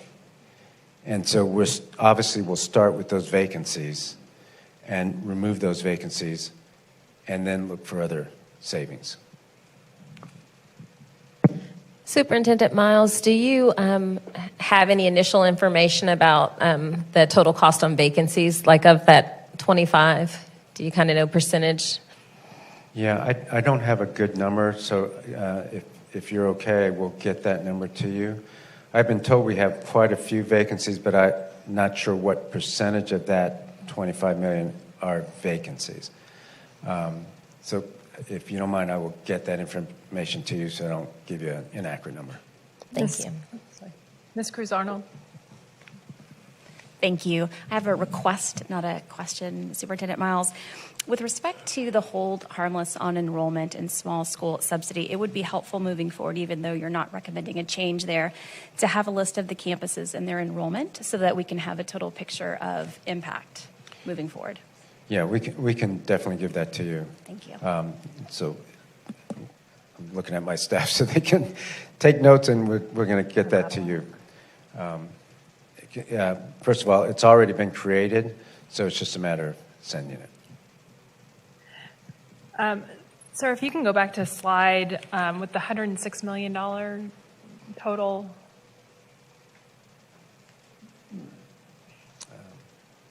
I know what Oh, sorry. Yeah, the one that has the line item. Probably. Yeah. This one. Can you tell us how, in particular, I'm curious, but you may want to go over it kind of as a whole, how the SPED services and line item there will help to address the issues that we have with special education and HISD? Yeah, thanks for asking. That you have some detail in your board packet on how this number comes, but let me answer the question. The first thing to note is these are numbers over and above what's in the current budget. So the special education budget is a lot larger, and even at the central office, it's larger than this. But what this does is this is additional services and monies to the schools with SPED. So, for example, we are adding special education support teachers to all the NES schools and all schools that receive a D, F, or C1 score at the end of the STAR, when STAR comes out in a month. So that's more supports, because one of the big things in special education is that our profession has not corrected is that special ed teachers have way too much to do. There's too many compliance and reports that they have to do, and there's a reason for that, but they have a hard time doing both instruction and all of the compliance things that they have to do. So we're going to provide those schools with support. So part of that figure, the $22 million, is these additional SPED support teachers. Second thing we're going to do, we're going to up the salaries for the special education teachers who do resource classes, not just push in, but also SPED resource. That means they teach a bunch of students directly who have disabilities, usually moderate ones, moderate needs. Those teachers will get, in the NES schools and the D, F, and C1 schools, $90,000 base salary this year. So we are trying to incentivize pulling SPED teachers from the surrounding areas and bringing them to HISD. So that's two things we're doing. The third thing we're doing is we're pushing the supports to the schools. So what that means is, as we have divided up the district so that we can logistically support them better, we have 8 special ed support persons and a diagnostic team that will be going out to each unit. A unit is 2 feeder patterns. We're pushing that supports closer so that they can help also with compliance, monitoring IEPs and things like that. So that's another part. We're actually expanding that portion, the portion of SPED folks who are going to the districts or to the divisions, and that's another part of that. And just to follow up on this while we're on the slide, can you talk about any of these other components that speak to the vision that you've outlined with regard to the DNF schools, where those are going to be most impacted by these additional costs? Yes, ma'am. Thanks. And I hope in the superintendent's report next at the board meeting to again go through the Destination 2035 plan. I know that members of the public also want to see it. The board has had some view on it, and I think you're getting the document. But to answer your question now about this, the priority work areas for this year is about making sure we address our neediest communities. It's really, the foundation of it is equity. We are, and I don't want to get too much into it, I'll do that next time. We are a district of 2 systems. We have a district where there are many good things happening and many schools that are doing fine. They don't need a lot of support or additional support. What they need is to keep what they have and keep moving forward on that. But the honest truth is we have a whole bunch of schools with large achievement gaps or low proficiency, and most of those are in our underserved communities. And so this plan is trying to address some of that without moving money away or programs away from the schools that are doing fine and moving further resources like special ed resources to the schools that need it most. We can't serve, we don't have this much money to do for all the schools. Eventually we will have enough savings that we can expand it, but right now we're focused on our highest need schools. So what you see here, especially when you talk about improving reading instruction, improving SPED services, creating a new education system, the staffing model will generally be cost neutral, but even that is to help our underserved schools first, and then even develop and implement Year 2035 competencies. We are starting with our highest need schools. And so that's, if you go through the detail of each of these priority work areas, that's what you'll see. Thank you. Mr. Kempo? Just going off of the words you just used, that schools that are doing well keep what they have, right? Yes, sir. And that's a commitment you're going to make to schools today, correct? You wouldn't have said it otherwise. Yes, sir. Thanks for allowing me to re-emphasize that. There are a number of schools that are doing fine and are serving kids well. And one of the challenges of transformational change is to make sure you don't mess with that, meaning you don't diminish the education that kids in effective schools have. For example, magnet programs, right? I mean, that's a big thing. We're going to talk more about that tonight, probably. But for schools that are non-NES, there's been no intent, and there's nothing in the action plan to do anything with those magnet schools or magnet programs, partly because, or mostly because, those programs seem to be working well. People, the kids are being served with right brain activities, which is important for Year 2035 competencies. So we need to make sure that those programs are not diminished. One other note on that, you can ask the principals in the leadership training that we've had. I have told them over and over again, I'm trying not to dictate too much or do too much to the schools in the entire district. And many of them want us to do some things for them, even though they're autonomous, more than I want to do. So there's a need even in those schools, but we're not going to take away. We're going to be additive. Okay, with that in mind, let me make sure that I get exactly what you're proposing here. So we have a $2.2 billion budget in the numbers that were presented here, and $50 million of the change. We're going to move $105 million that's in the budget today to pay for the $106 million for the new program. Correct? Correct. Okay. So when I sort of think about what's coming out of the 105, 50 million, which is, why don't you flip to that schedule so we can see it real quick.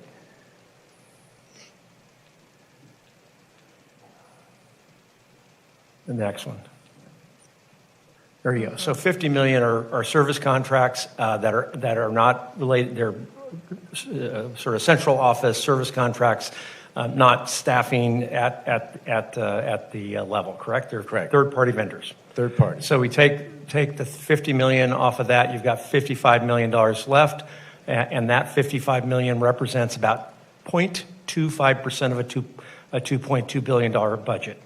Correct. So when you talk about keeping what they have, you're only tweaking 0.25% of a $2.2 billion budget to be able to pay for Destination 2035. That comes out of the district, correct? That's correct, and that's why we put the total budget down there, just to keep it in some perspective.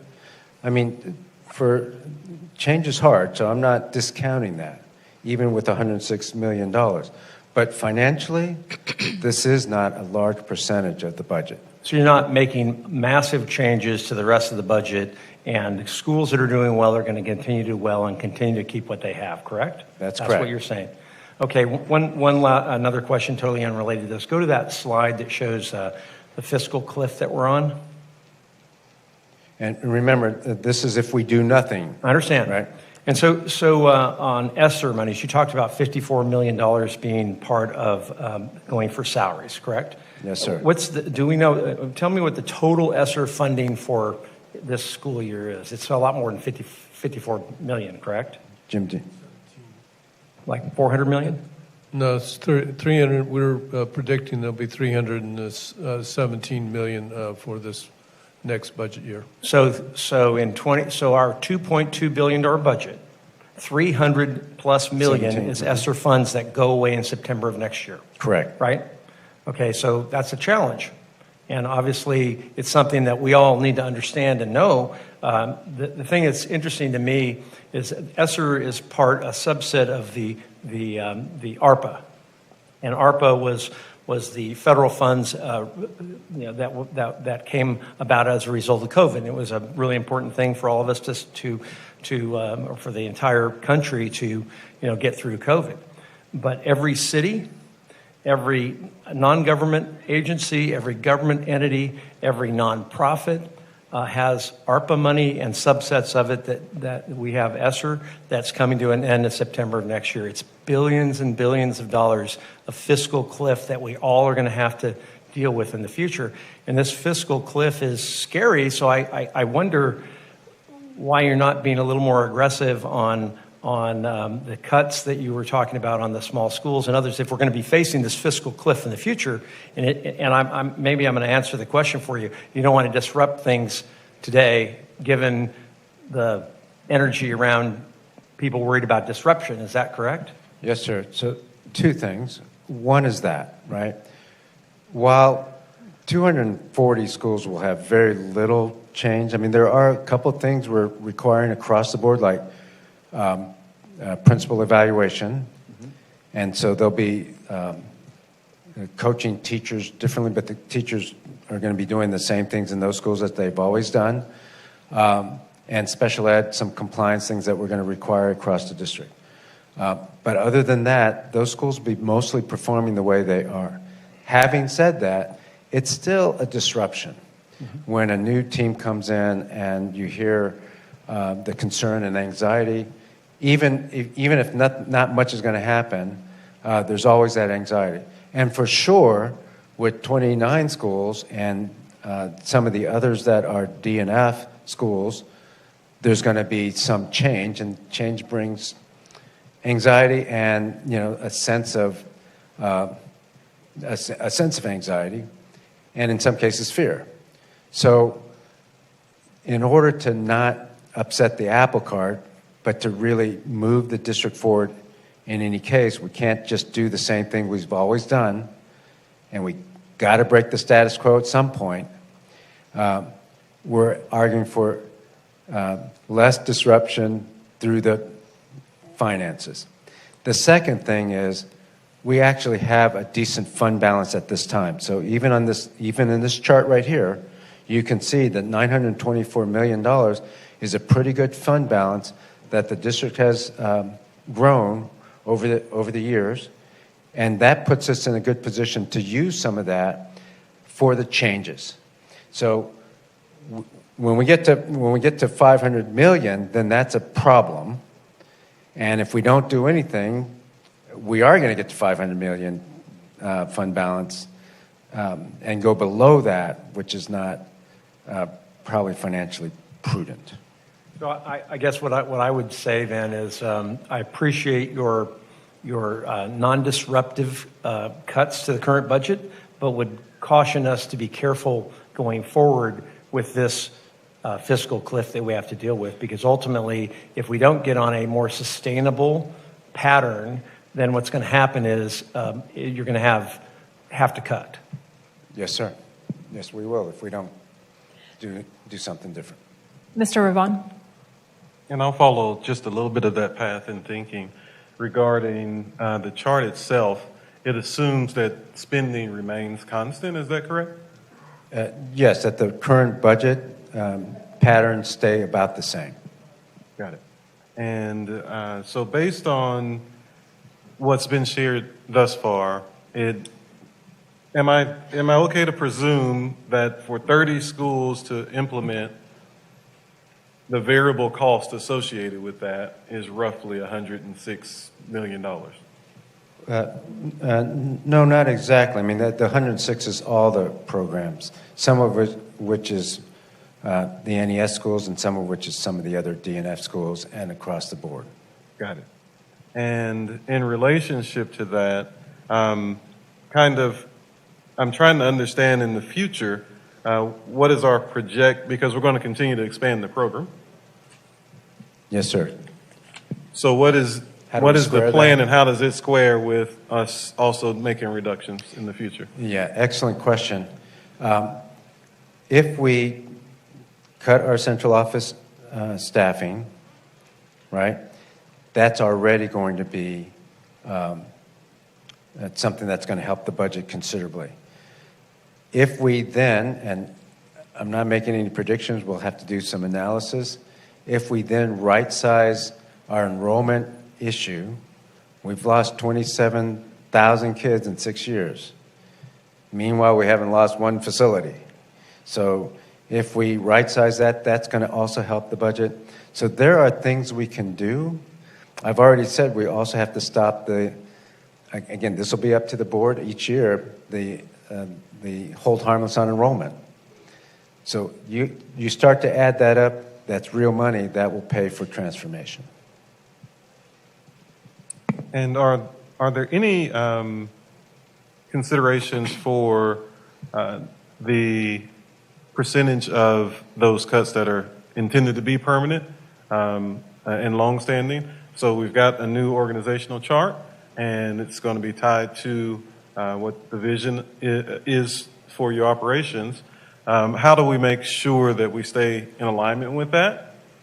Yeah, that's a phenomenon that happens in a lot of districts where we do some cuts and then we expand. So we're gonna have to come up with a good way of not expanding unless we need to expand. So what we've done right now is we've set the number of positions, and before those numbers of positions can grow, it has to get by the cabinet so that we don't grow unnecessarily. Now, there will be some programmatic changes that will require expansion, but that's going to be very purposeful for the same phenomenon you just described, is that the reason why central office grows in almost every district is because the program ends and they keep the people, or they shift them to a different job. And it's understandable. I mean, it's more people is better than less people in some cases. Not cost effective, or it may not be effective operationally, but then people feel like they have enough staff to do the work. And then the last question, and thank you for taking the time, is related to enrollment. We talked about the loss in student enrollment over the course of years. Is there a detailed plan that you begin to work on in order to achieve growth in that area and reverse the losses? Yeah, so the schools are going to be working on their enrollment. They have been.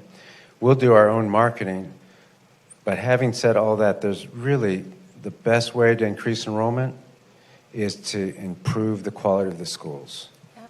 I think parents are choosing magnets, or they're choosing other places because they want high quality schools. They want offerings that allow their kids to excel and get ready for the year 2035. So I think once we get in, we show that the quality of instruction is great, we're serving the needs of special needs students, I think that's when you're going to start seeing enrollment go up. There any other questions? Ms. Flowers? Yes, Superintendent Miles, along with that, can you talk a little bit more about, you talked about SPED services and pushing into the schools, but what do you mean by that? Like, can you kind of describe the system that was in place before and then what it looks like, or maybe for a family, how will they see it staffed differently or support differently for SPED services? If you don't mind, I'll pull up a chart. Is Sure. that okay? Please. Thank you.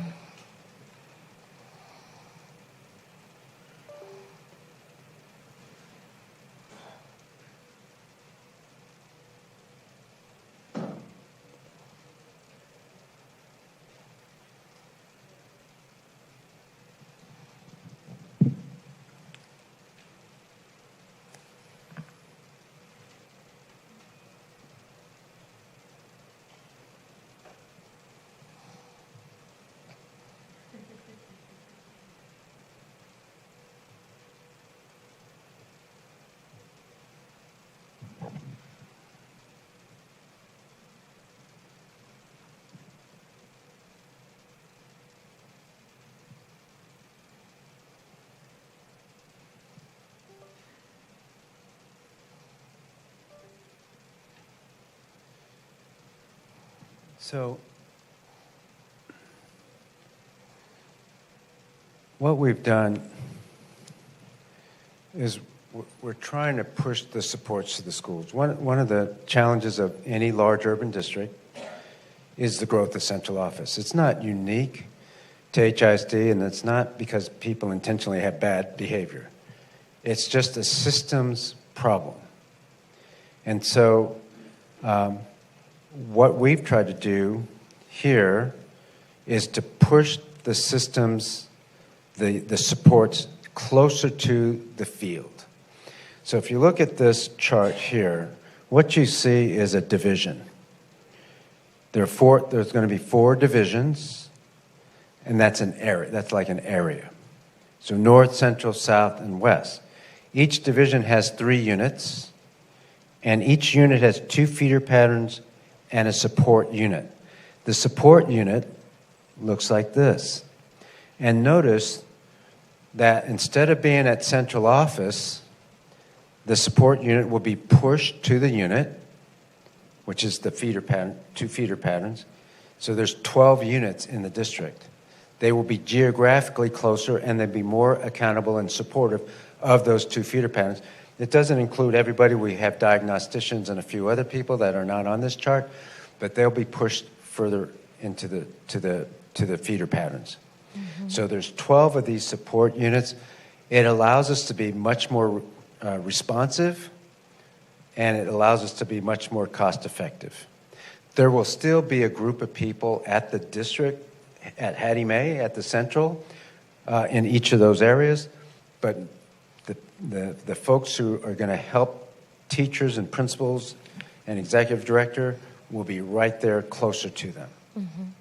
And so that's what we mean by pushing. And do you literally mean offices and things will be on campuses rather than in central office? So yes and no, mostly no. But I mean that there's 4 division headquarters away from Hattie Mae. Got it. So they'll be at a place in the division. So they're not going to be at each school. Although, I mean, some people will be at a school, like diagnosticians will go to the school, obviously, to do the work. But they'll be stationed at the division headquarters, which is close to the schools. Thank you. Any other questions? Ms. Garza-Lindner.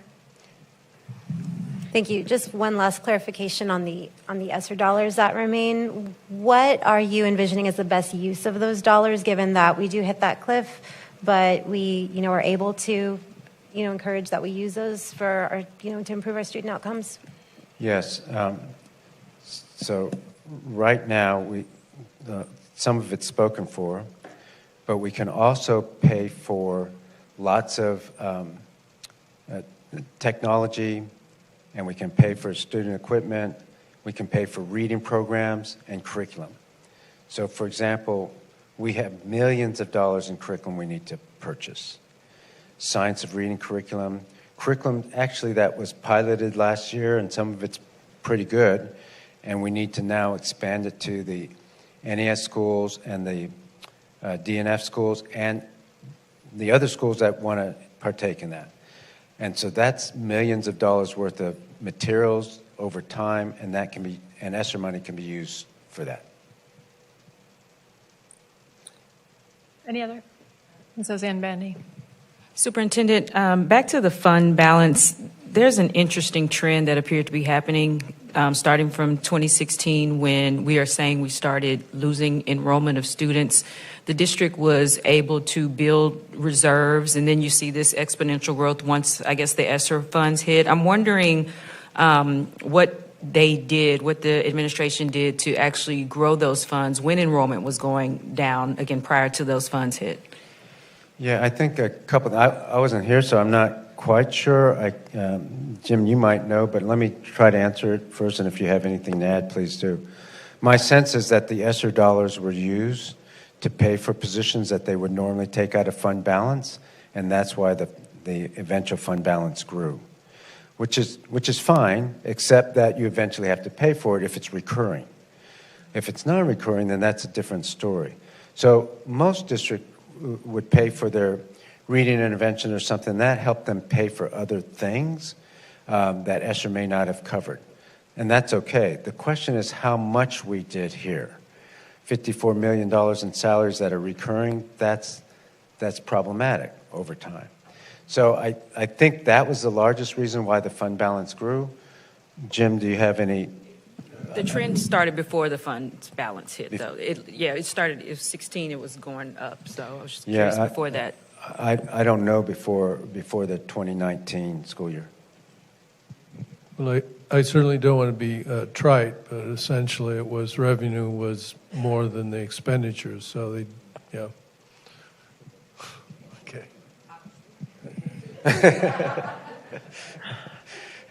Any other questions? I'll answer the questions from now on, Jim. Any other? Mr. Martinez? Yeah, I have one question. You talked about, right, the hope is that once we make these changes, enrollment will increase.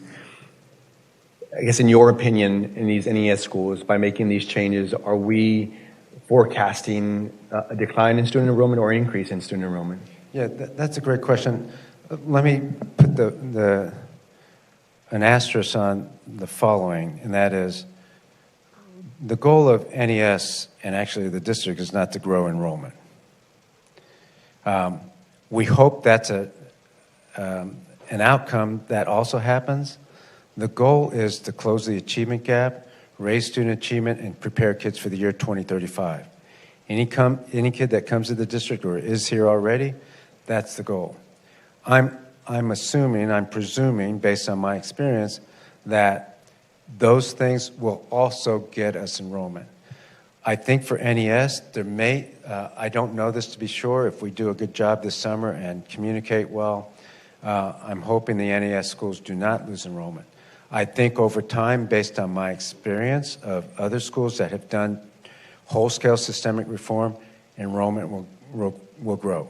That's happened in every single school where we've done turnaround work, because parents like the fact that there's even more programs like karate and piano and photography. And they like that there's really a good focus on the quality of instruction. That's what they like, the fact that there's good discipline and order. Parents like that. So eventually, the answer is yes to your question. Any other questions? Thank you both for that information and everybody for your questions. We're going to switch over to the business agenda. That concludes our public budget meeting and workshop. The next agenda item provides authorization to file an application with the Education Commissioner to waive the superintendent certification requirement. Do I have a motion? Mm-hmm. So moved. Is there a second? I second. Thank you. Is there any discussion? Seeing none, we'll now vote on the motion. All in favor, say aye. Aye. Aye. All opposed, say nay. The motion passes. Our next order of business is to consider items that are to be presented at the regular board meeting on June 22nd, 2023. Superintendent Miles, I understand one item is being withdrawn. And I believe that item is item number 20, which is approval to suspend board policy BDD local. Is that correct? Yes, ma'am. Okay, thank Yes, you. Madam President. Item 20, approval to suspend board policy BDD local, will not be presented at the regular meeting. Okay, thank you. Board members have pulled several items for discussion this evening. If you would like to have anything additional pulled at this time, please raise your hand. Okay. We'll begin with item number 3, authority to renew interlocal partnership agreement with the University of Texas at Austin on-ramps for dual enrollment course offerings. Board member Cruz Arnold, do you have a comment or question for the superintendent on this? I do, thank you. Superintendent Miles, question on UT on-ramps. Will NES campuses and students at those campuses still be able to participate in on-ramps in the 23-24 school year and beyond, given the new model that you've laid out? I did notice at least 3 campuses listed as new for the coming school year. Yes, Madam President, members of the board, if you don't mind, I'm going to have our executive director over the CTE program to speak to this item. And if you can introduce yourself, that'd be great. Thank you, Superintendent Miles. David Johnston. I oversee our career technical education here in the district. And so to answer your question is, yes, students will still be able to participate in these courses. They are very aligned to the current rigor that is going to be expected of students in our NES schools. Thank you. Any other board members have a question on this particular item? I do, thank you. Ms. Flowers. Can you talk at all about expansion of on-ramps for the year? So I saw that there was a expanded list from last year, and I'm wondering if there is a strategy in place for expansion, or if this is an autonomous decision that campus principals decide to take on? Yes, excellent question. So when we started with the program, we had 4 campuses. That expanded to 15, and now we have 30 campuses that wish to participate. the strategy that we have is we go out during our principal meetings. We review the just sort of the richness of instruction, of just what those courses bring to students, to the opportunities, and just a couple of things for why campuses really gravitate towards these wanting to have UT on-ramps on their campuses. So, campuses are it's essential for them to earn their CCMR bonus point. And that can be difficult on some of our campuses, especially where we haven't introduced a lot of opportunities for students to take advanced coursework. UT on-ramps really offers a way for a student who's not ever tried to take on a more rigorous course to do it without sort of some of the penalties that happen when you take like a dual credit course. Because when you take a dual credit course, you don't pass it, that course right there, that stays with you, okay? UT on-ramps, what's wonderful about that is that a student, once they finish the course, they're going to receive a grade from their high school teacher, and they're also going to receive a grade from their college professor that grades all of the tests online. And the student can choose to keep their college grade, or they can choose not to.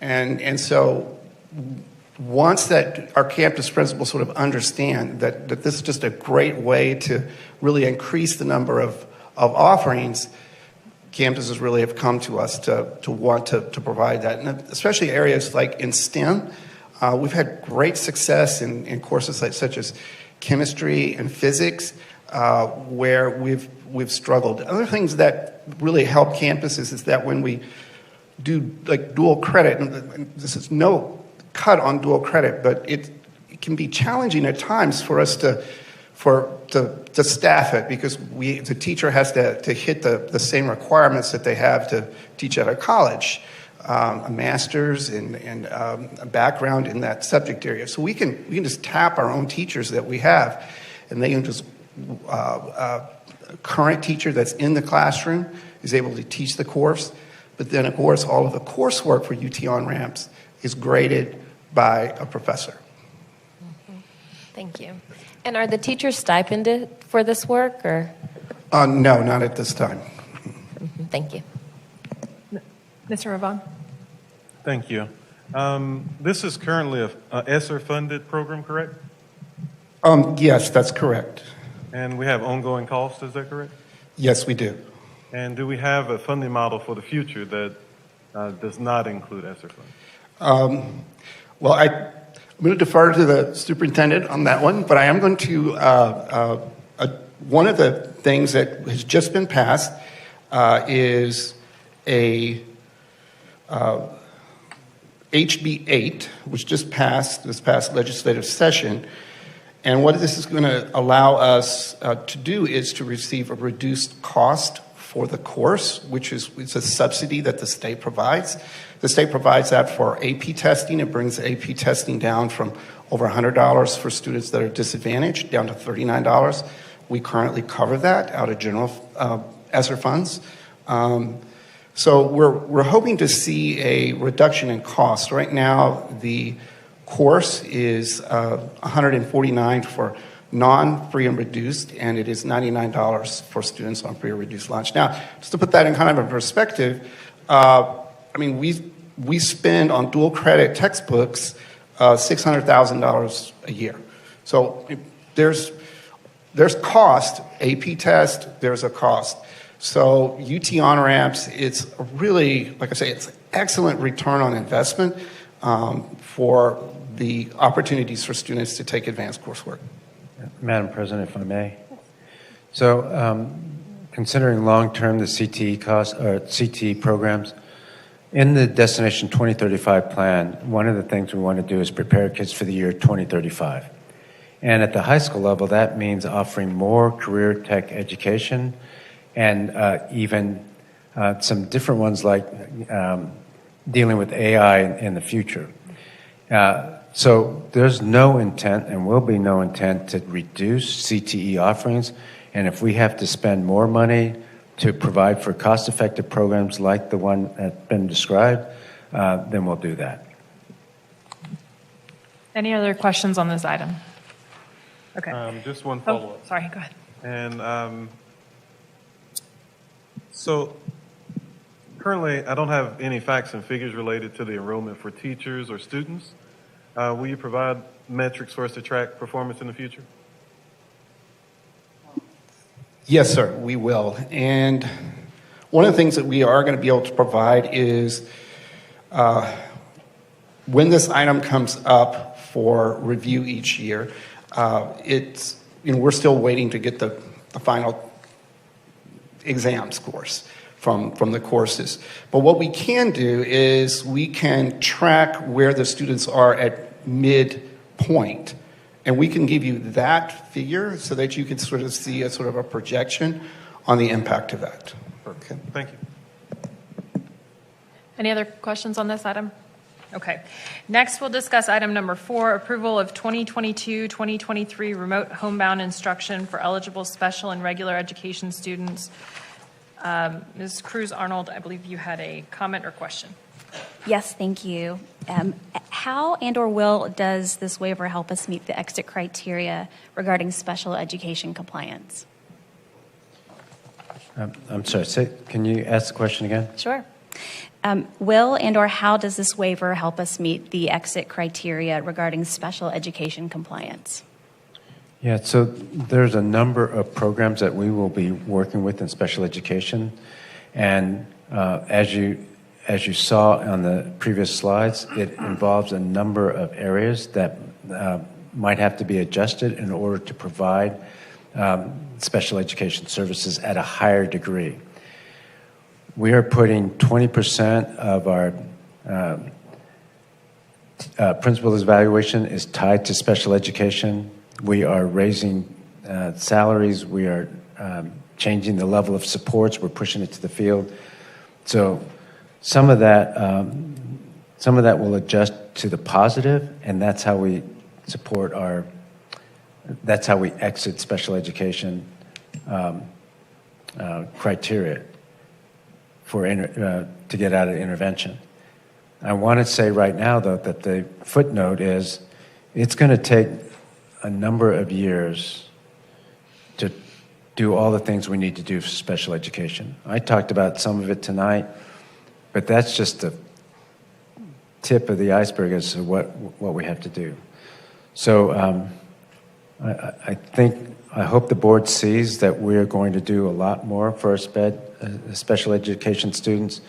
Yes, it starts with the NES or DNF schools, but we'll have to do much, much more over time. Thank you. I'm glad to hear it. Any other questions on this item? Okay.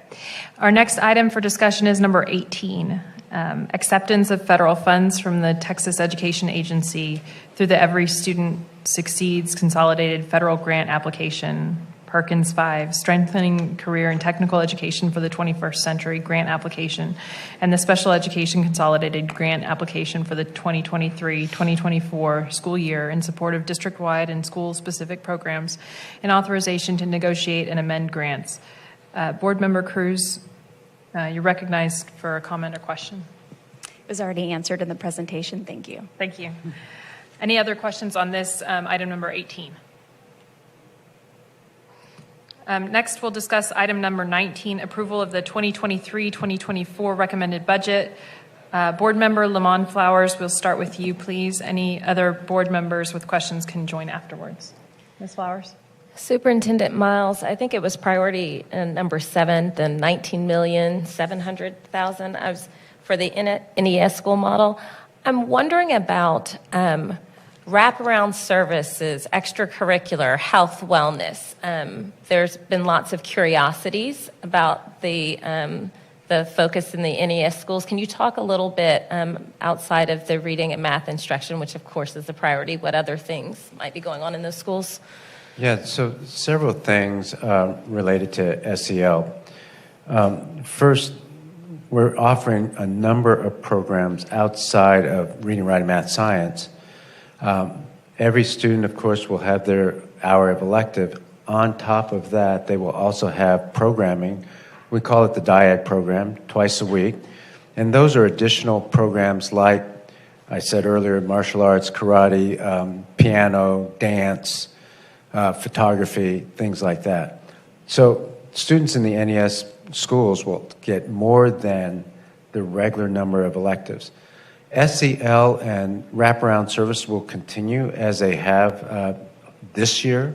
They will continue next year. We have no intention of decreasing the amount of wraparound services they have.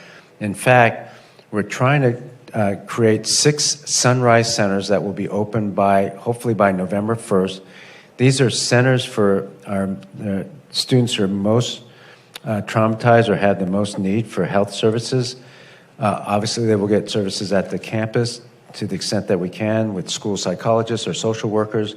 But we also need more services because this generation of students has received some trying times, and we have a need for even greater services. So we want to co-locate in 6 areas of the district with community services that are already helping our kids and our families. We want to co-locate in 6 different areas and providing $2 million to each area. Of course, we'll do it legally. We won't have a gift of public funds, but we will support the community to support us. And those are called Sunrise Centers. So we will continue with our SEL program that exists and will be additive to it. Thank you. Are there any other questions on this topic? Yes.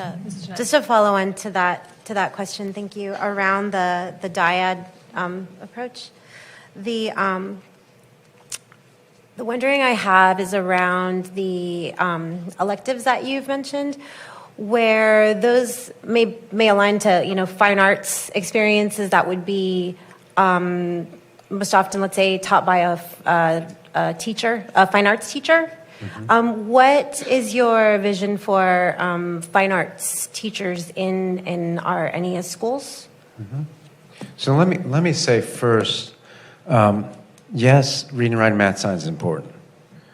Yes, our kids need to be able to read. That I will say to the end of the days. Even in the year 2035, they will need to read if they want the higher skilled jobs. At the same time, one of the reasons why the NES system will have a dyad program is we know that right brain skills are really critical. Right brain versus left brain.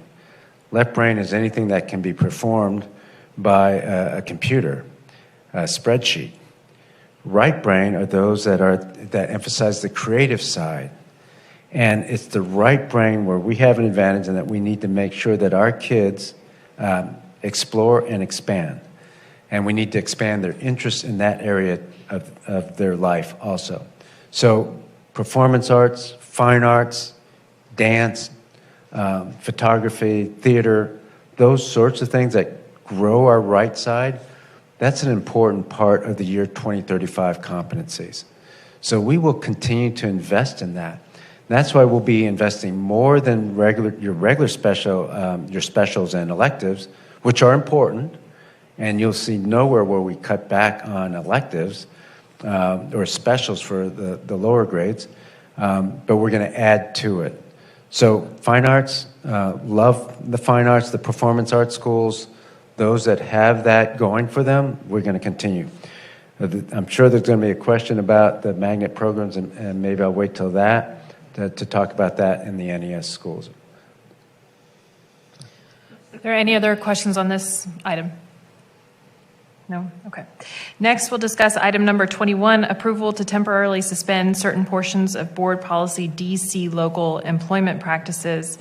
Board Member Martinez, please state your question or comment. Sure. Just Thank you. Quick question. Can you kind of explain what that portion you're referring to? I looked at the Q&A and it was referring to evaluations, but I wanted to make sure I had clarification as to what portion you're referring to. Yeah, so for DC local, the only portion we're talking about is how we recruit teachers. Right now in DC local, it's required that candidates have to apply through the district website. They have to apply online. And that's fine, except that there are many other opportunities for candidates to apply in this day and age, and we're losing candidates. For example, many teachers are applying online on Indeed or Monster or other recruitment platforms. And that's what's happening all over the country. And many districts are recognizing that this generation of people would rather apply online than go to a job fair. You've probably noticed that the numbers of teachers at job fairs has declined over the last several years. And that's going to continue to happen. So we need to be flexible enough to have people apply online. They're still going to have their resumes scrubbed, so it's not like we open the floodgates. We're just asking, and our principals are asking, for another avenue for people to come in. So it's not only applying through the website at HISD. Just to follow up, I totally understand. So, but I would assume that the final candidate will still have to submit their application through the HISD website.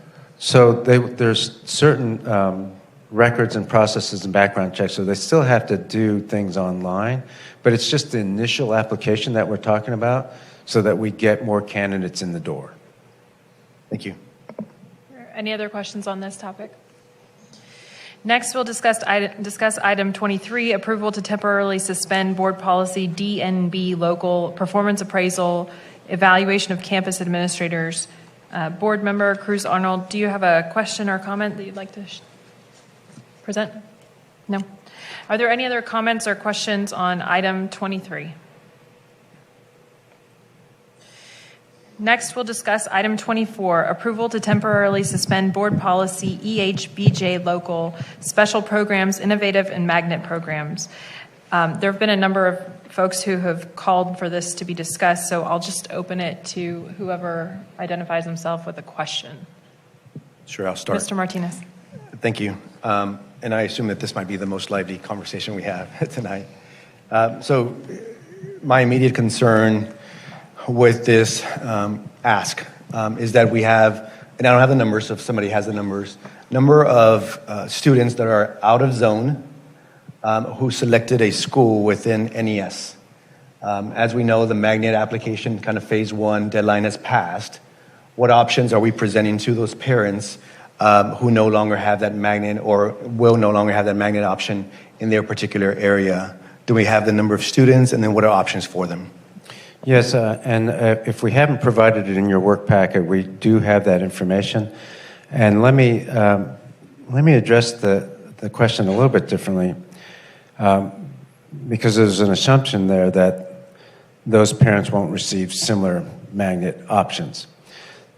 12 of the 28, 29 schools of NES, 12 of them have magnet programs. And so we've spent time asking those schools and those principals of those schools, what does that mean? There are no magnet schools, but magnet programs. So I have a list here, and again, I think it's in your packet. If it's not, we will provide it. I was going to put it on the screen, but I see they took the screen down. That's okay. I'll just talk about it. And so what that means for most of the schools, and I can read them, I'll just give you a few examples and then make sure that you have it in your board packet.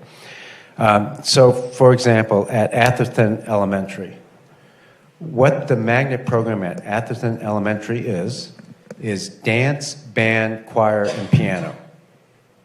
And they have that in their elective offerings, dance, band, choir, and piano. So because we have not only elective, but the dyad program, I believe all those four things will still be offered to the kids at Atherton.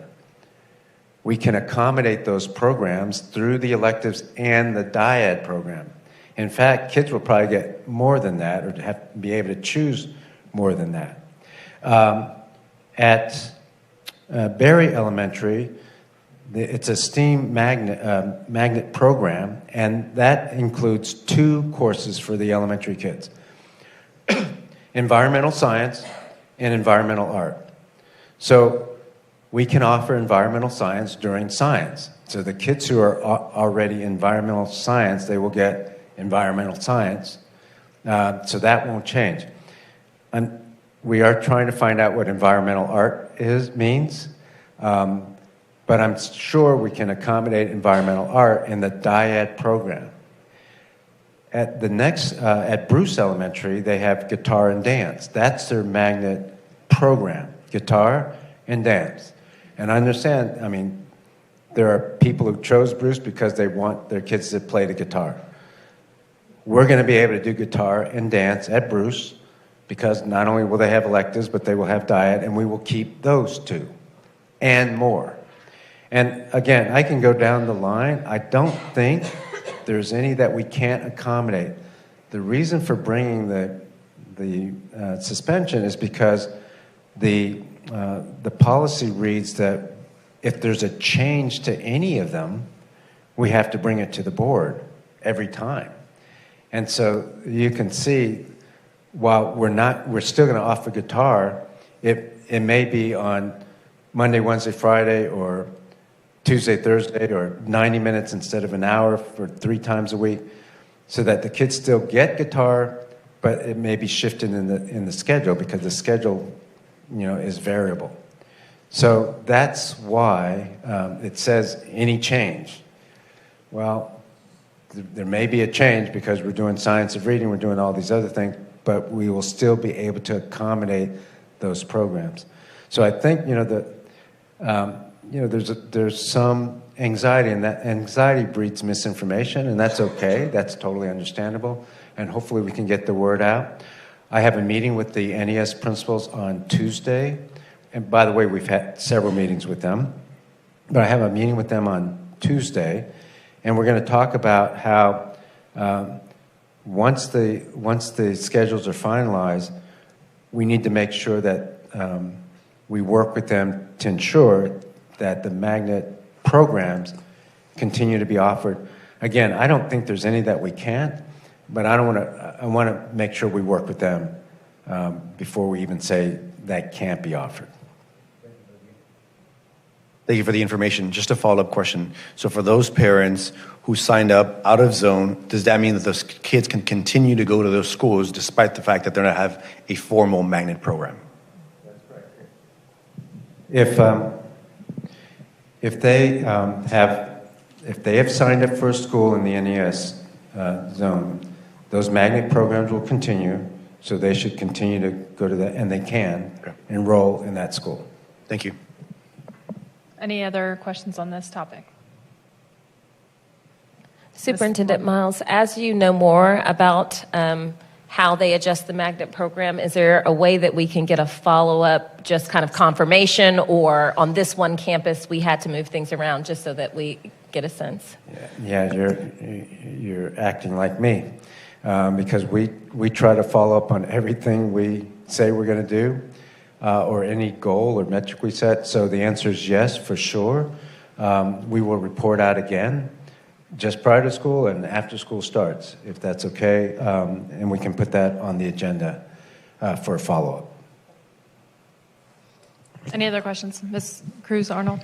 Yes, just quickly, are there any courses related to physical activity in some of these schools, and will they remain in the NES schools? Yes, there are, and we want to make sure we continue that. I mean, I'm looking at the magnet program, but beyond the magnet program, schools have physical activity in their schools. One thing that we try to do is we try to give, first of all, we meet the requirements of the law, but we try to give through the dyad program even more physical activity. So all the schools that are NES schools will get spin bikes.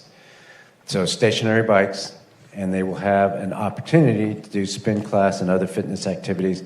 We will still have regular PE, but there's martial arts, there's dance, usually at these schools. So big believer in kids getting physical activity, but also emphasizing their right brain activities. Any other questions on this? Mr. Ravon? And just for clarity, so that the write-ups align, are these policies are being suspended temporarily? Can you explain the logic behind? Yeah, thanks for asking. For every policy that's suspended, we will bring to the board a redlined policy so that you see exactly what the changes, and the board has to vote on it, and the board will either accept it or not when we bring that red line. But because we're doing things this summer, and we're doing it now, we're adjusting schedules and things like that, we wanted to be,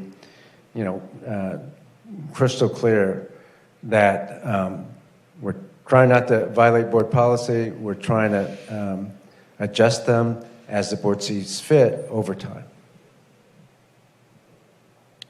Ms. Mendoza? I just want to ask the question, communication is everything, right? Especially when we're talking about the parents and their children. Is there some communication protocol that the principals may be talking with their parents and letting them know this is what's happening? If it's going from after-school program to in-science program, that they'll understand that they're still getting that magnet program. It's just going to be a little different, maybe? Yeah, Trustee Mendoza, that's a great question. And to be fair, we're trying to communicate as fast as we can, but we haven't been able to do as good a job as we should. Been here 2 weeks, and this is not a normal entry, right? A normal entry, we would have had a transition period with the last administration. We would have taken 4 months for a listening tour, then we would have taken another 6 months to develop a strategic plan, present a strategic plan in the spring, and act on it the following year. In the meantime, communicating all the various steps to it. So we didn't do that. I wouldn't do that anyway, but we have a clear mandate to move fairly quickly to turn around the district in several respects so that we can turn it back over to the community and the elected board. So we had a choice, either wait a year or move purposely, but in a way that makes sense to turn around and close the achievement gap, get our special education right, and also prepare kids for the year 2035. I wasn't willing to wait a year. No, I don't think anybody else is hoping that will be here a year longer. So we had to move quickly.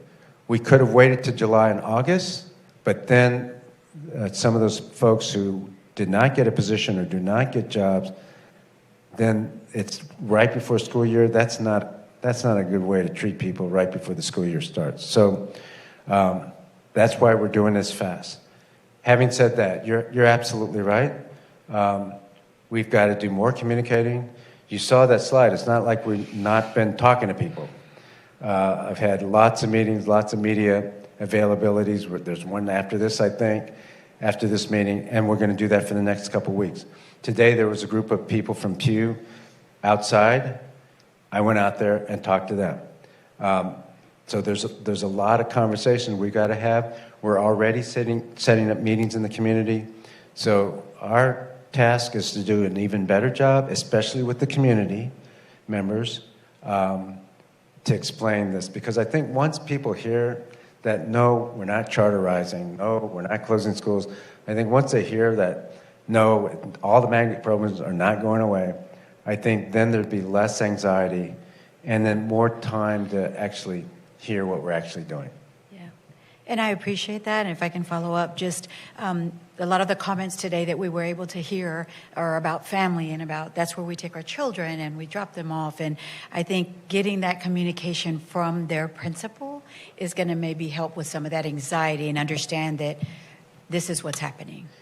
So it looks like you read my agenda for the NES principals on Tuesday when we meet, because I do think the principal and the leadership team there and teacher leaders are the key.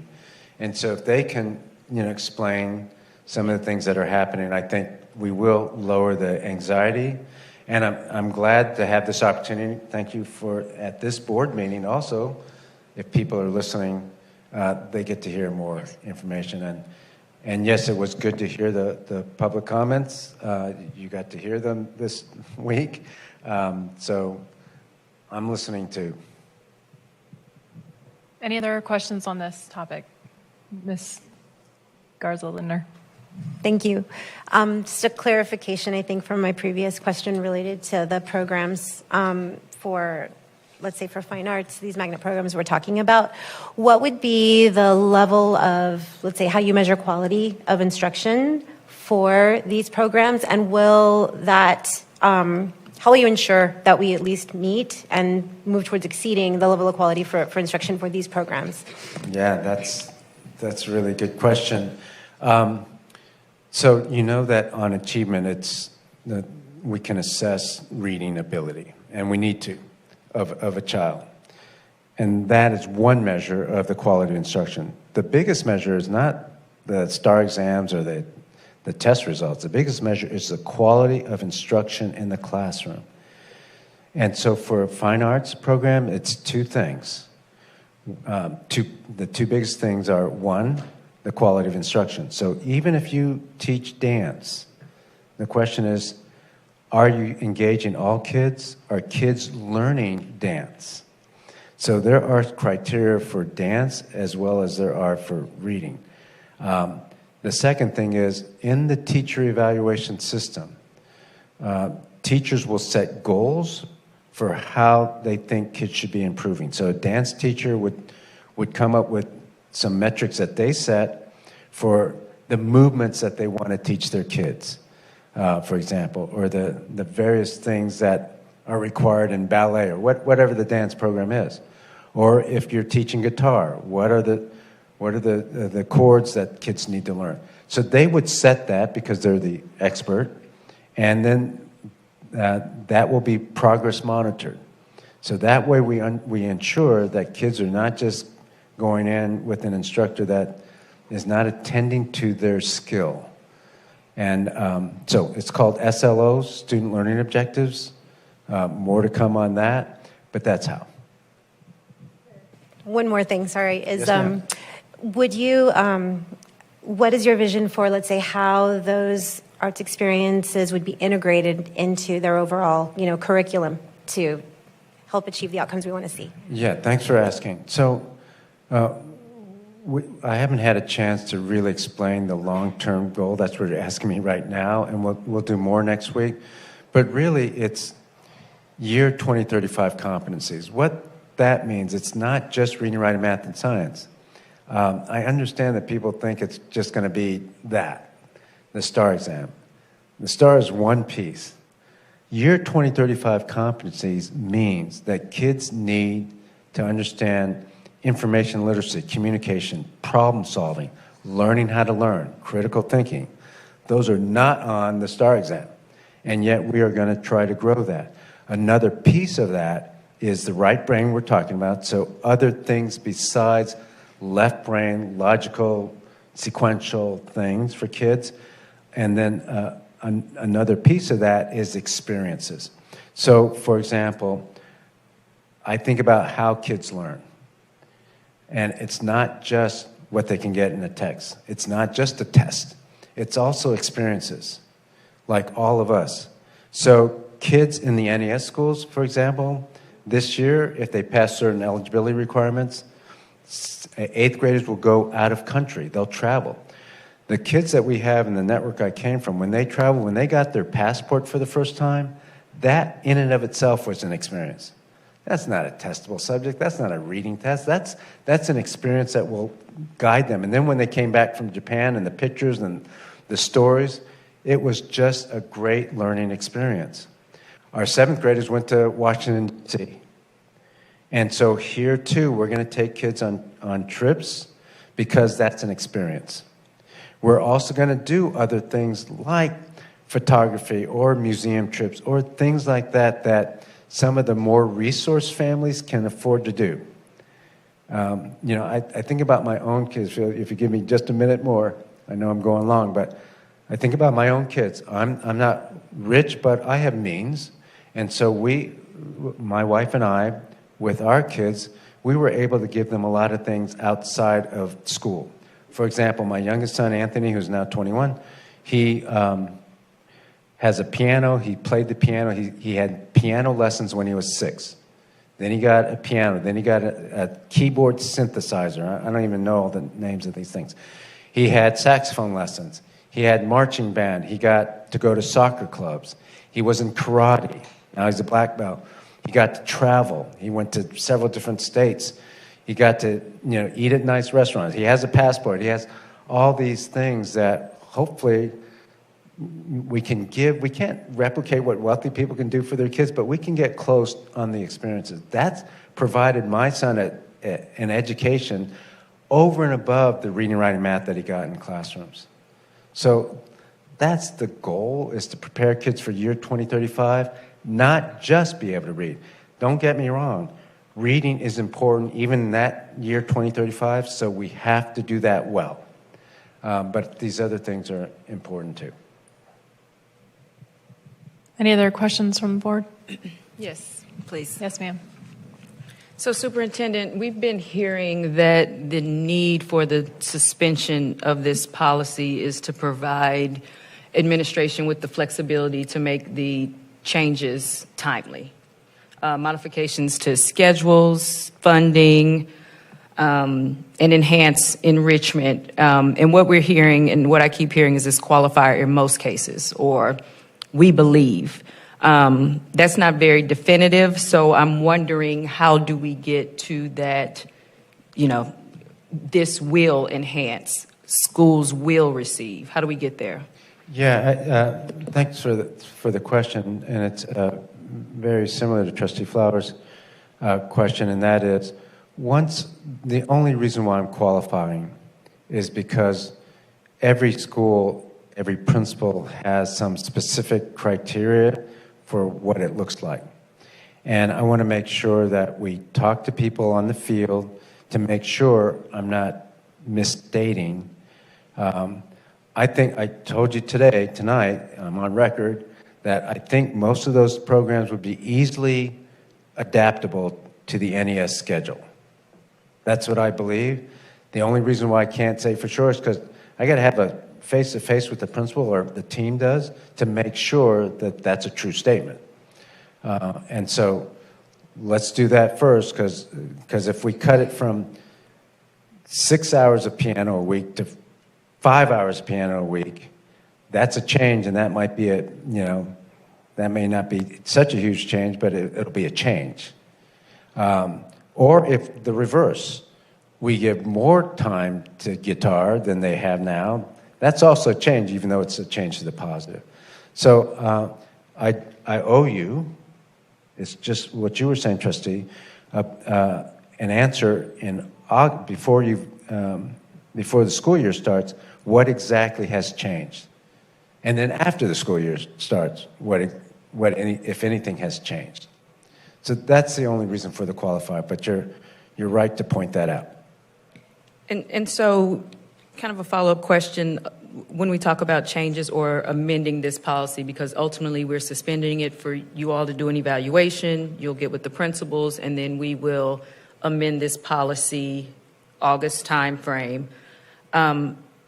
Do we have an idea of what that looks like, or does, again, to your point, that require more evaluation? And I guess my question is along the lines of that as well, is that if this flexibility is still desired and needed moving forward, what will be the trigger for you? What will be the trigger to say this is going to mean that we have flexibility to modify, make changes, et cetera? Yes, I think that the reason why we didn't bring a red line copy for this board meeting on the 22nd is because we want to answer that question real clearly, and we want to make sure that we're setting the kids up for success, and that the board have all the information before we bring it. So one of the things that it'll come down to a matter of interpretation, but we can put language in there to put parameters on the administration, but also allow us the flexibility to make non-consequential or minor changes, for example, to the schedule, as long as we don't undermine the essence of the magnet program, for example. So something like that is easily doable, and we would bring the language to you for that, which will allow the administration not to have to come back every single time there's a schedule change, but come back if there's a substantive change to the magnet program that the community hasn't voted on or given us input on, something like that. Thank you. As it relates to the definition of special programs, the policy talks about magnet schools. It talks about Vanguard magnets, neighborhood, Vanguard magnets, gifted and talented, neighborhood school. They're separate and unique. There are a lot of categories that I personally am not real clear about, and a lot of our schools in the NES system have programs other than magnet, AP, dual credit. There's some things that I think are special, but I'm wondering if they fall under this umbrella. I don't know. I need to find out more information about that. But I can tell you the examples that you gave. Of course, we would keep our AP programs and some of the other things that are already working well in our high schools, for example. Our intent is to actually add more CTE programming at our high schools that are impacted by the NES program. High schools are a little bit different than the others because there's so many career tech ed options and other things that really don't fall into like electives. And last question, as the policy exists right now, it talks about measures and success and accountability, and we understand how we will be monitoring the goals that we have, but these are going to be separate, right? They'll have to be monitored, and we'll have to be able to look at accountability in a different way. One thing that the policy states right now is around magnet enrollment goal of 20%. So I think we got some statistics on where we are. Some of the schools have magnet enrollment of less than 20% today. And this policy is, up for suspension. What would our enrollment goals look like? Because obviously, even though there may be 20% or less enrollment, those students are still getting enhanced, enriched learning. So I'm curious as to your thoughts about enrollment goals. Yeah, I would keep enrollment goals to a minimum, meaning this. The goal for the NES program is not essentially to grow enrollment and not to grow enrollment programmatically. The goal is to make sure that kids can read, write, do math, and also prepare kids for the year 2035 workplace and world, for which we have metrics. And so we don't want to close it. We want to give kids many opportunities to grow the right brain and those experiences. But the growth of the magnet program, for the sake of the magnet program growth, is not something that I think should be a goal. Again, we're not trying to close any either. But if the goal for me was to just grow the magnet program, then we would have to give up on other things and prioritize that versus the many things that we have to do to move a school in the NES system. Any other questions on this topic? Mr. Martinez? A couple questions. I think some of the board members have kind of alluded to it, but not directly asked it. Why, I guess one is, how are we funding the community members? You mentioned that will come in to teach, dance, and so forth. Are these full-time employees? Are these 1099 employees? How would that work? Yes, so we will still have teachers teaching electives, but we also have community members or people we can find in the community to teach the dyads. And those will be contracted employees. We haven't landed on a figure. It's either $30 to $35 an hour. They'll be 1099 people who are background checked, of course, and all that. But they have a skill set that they can help our kids with, such as photography. And it'd be great to get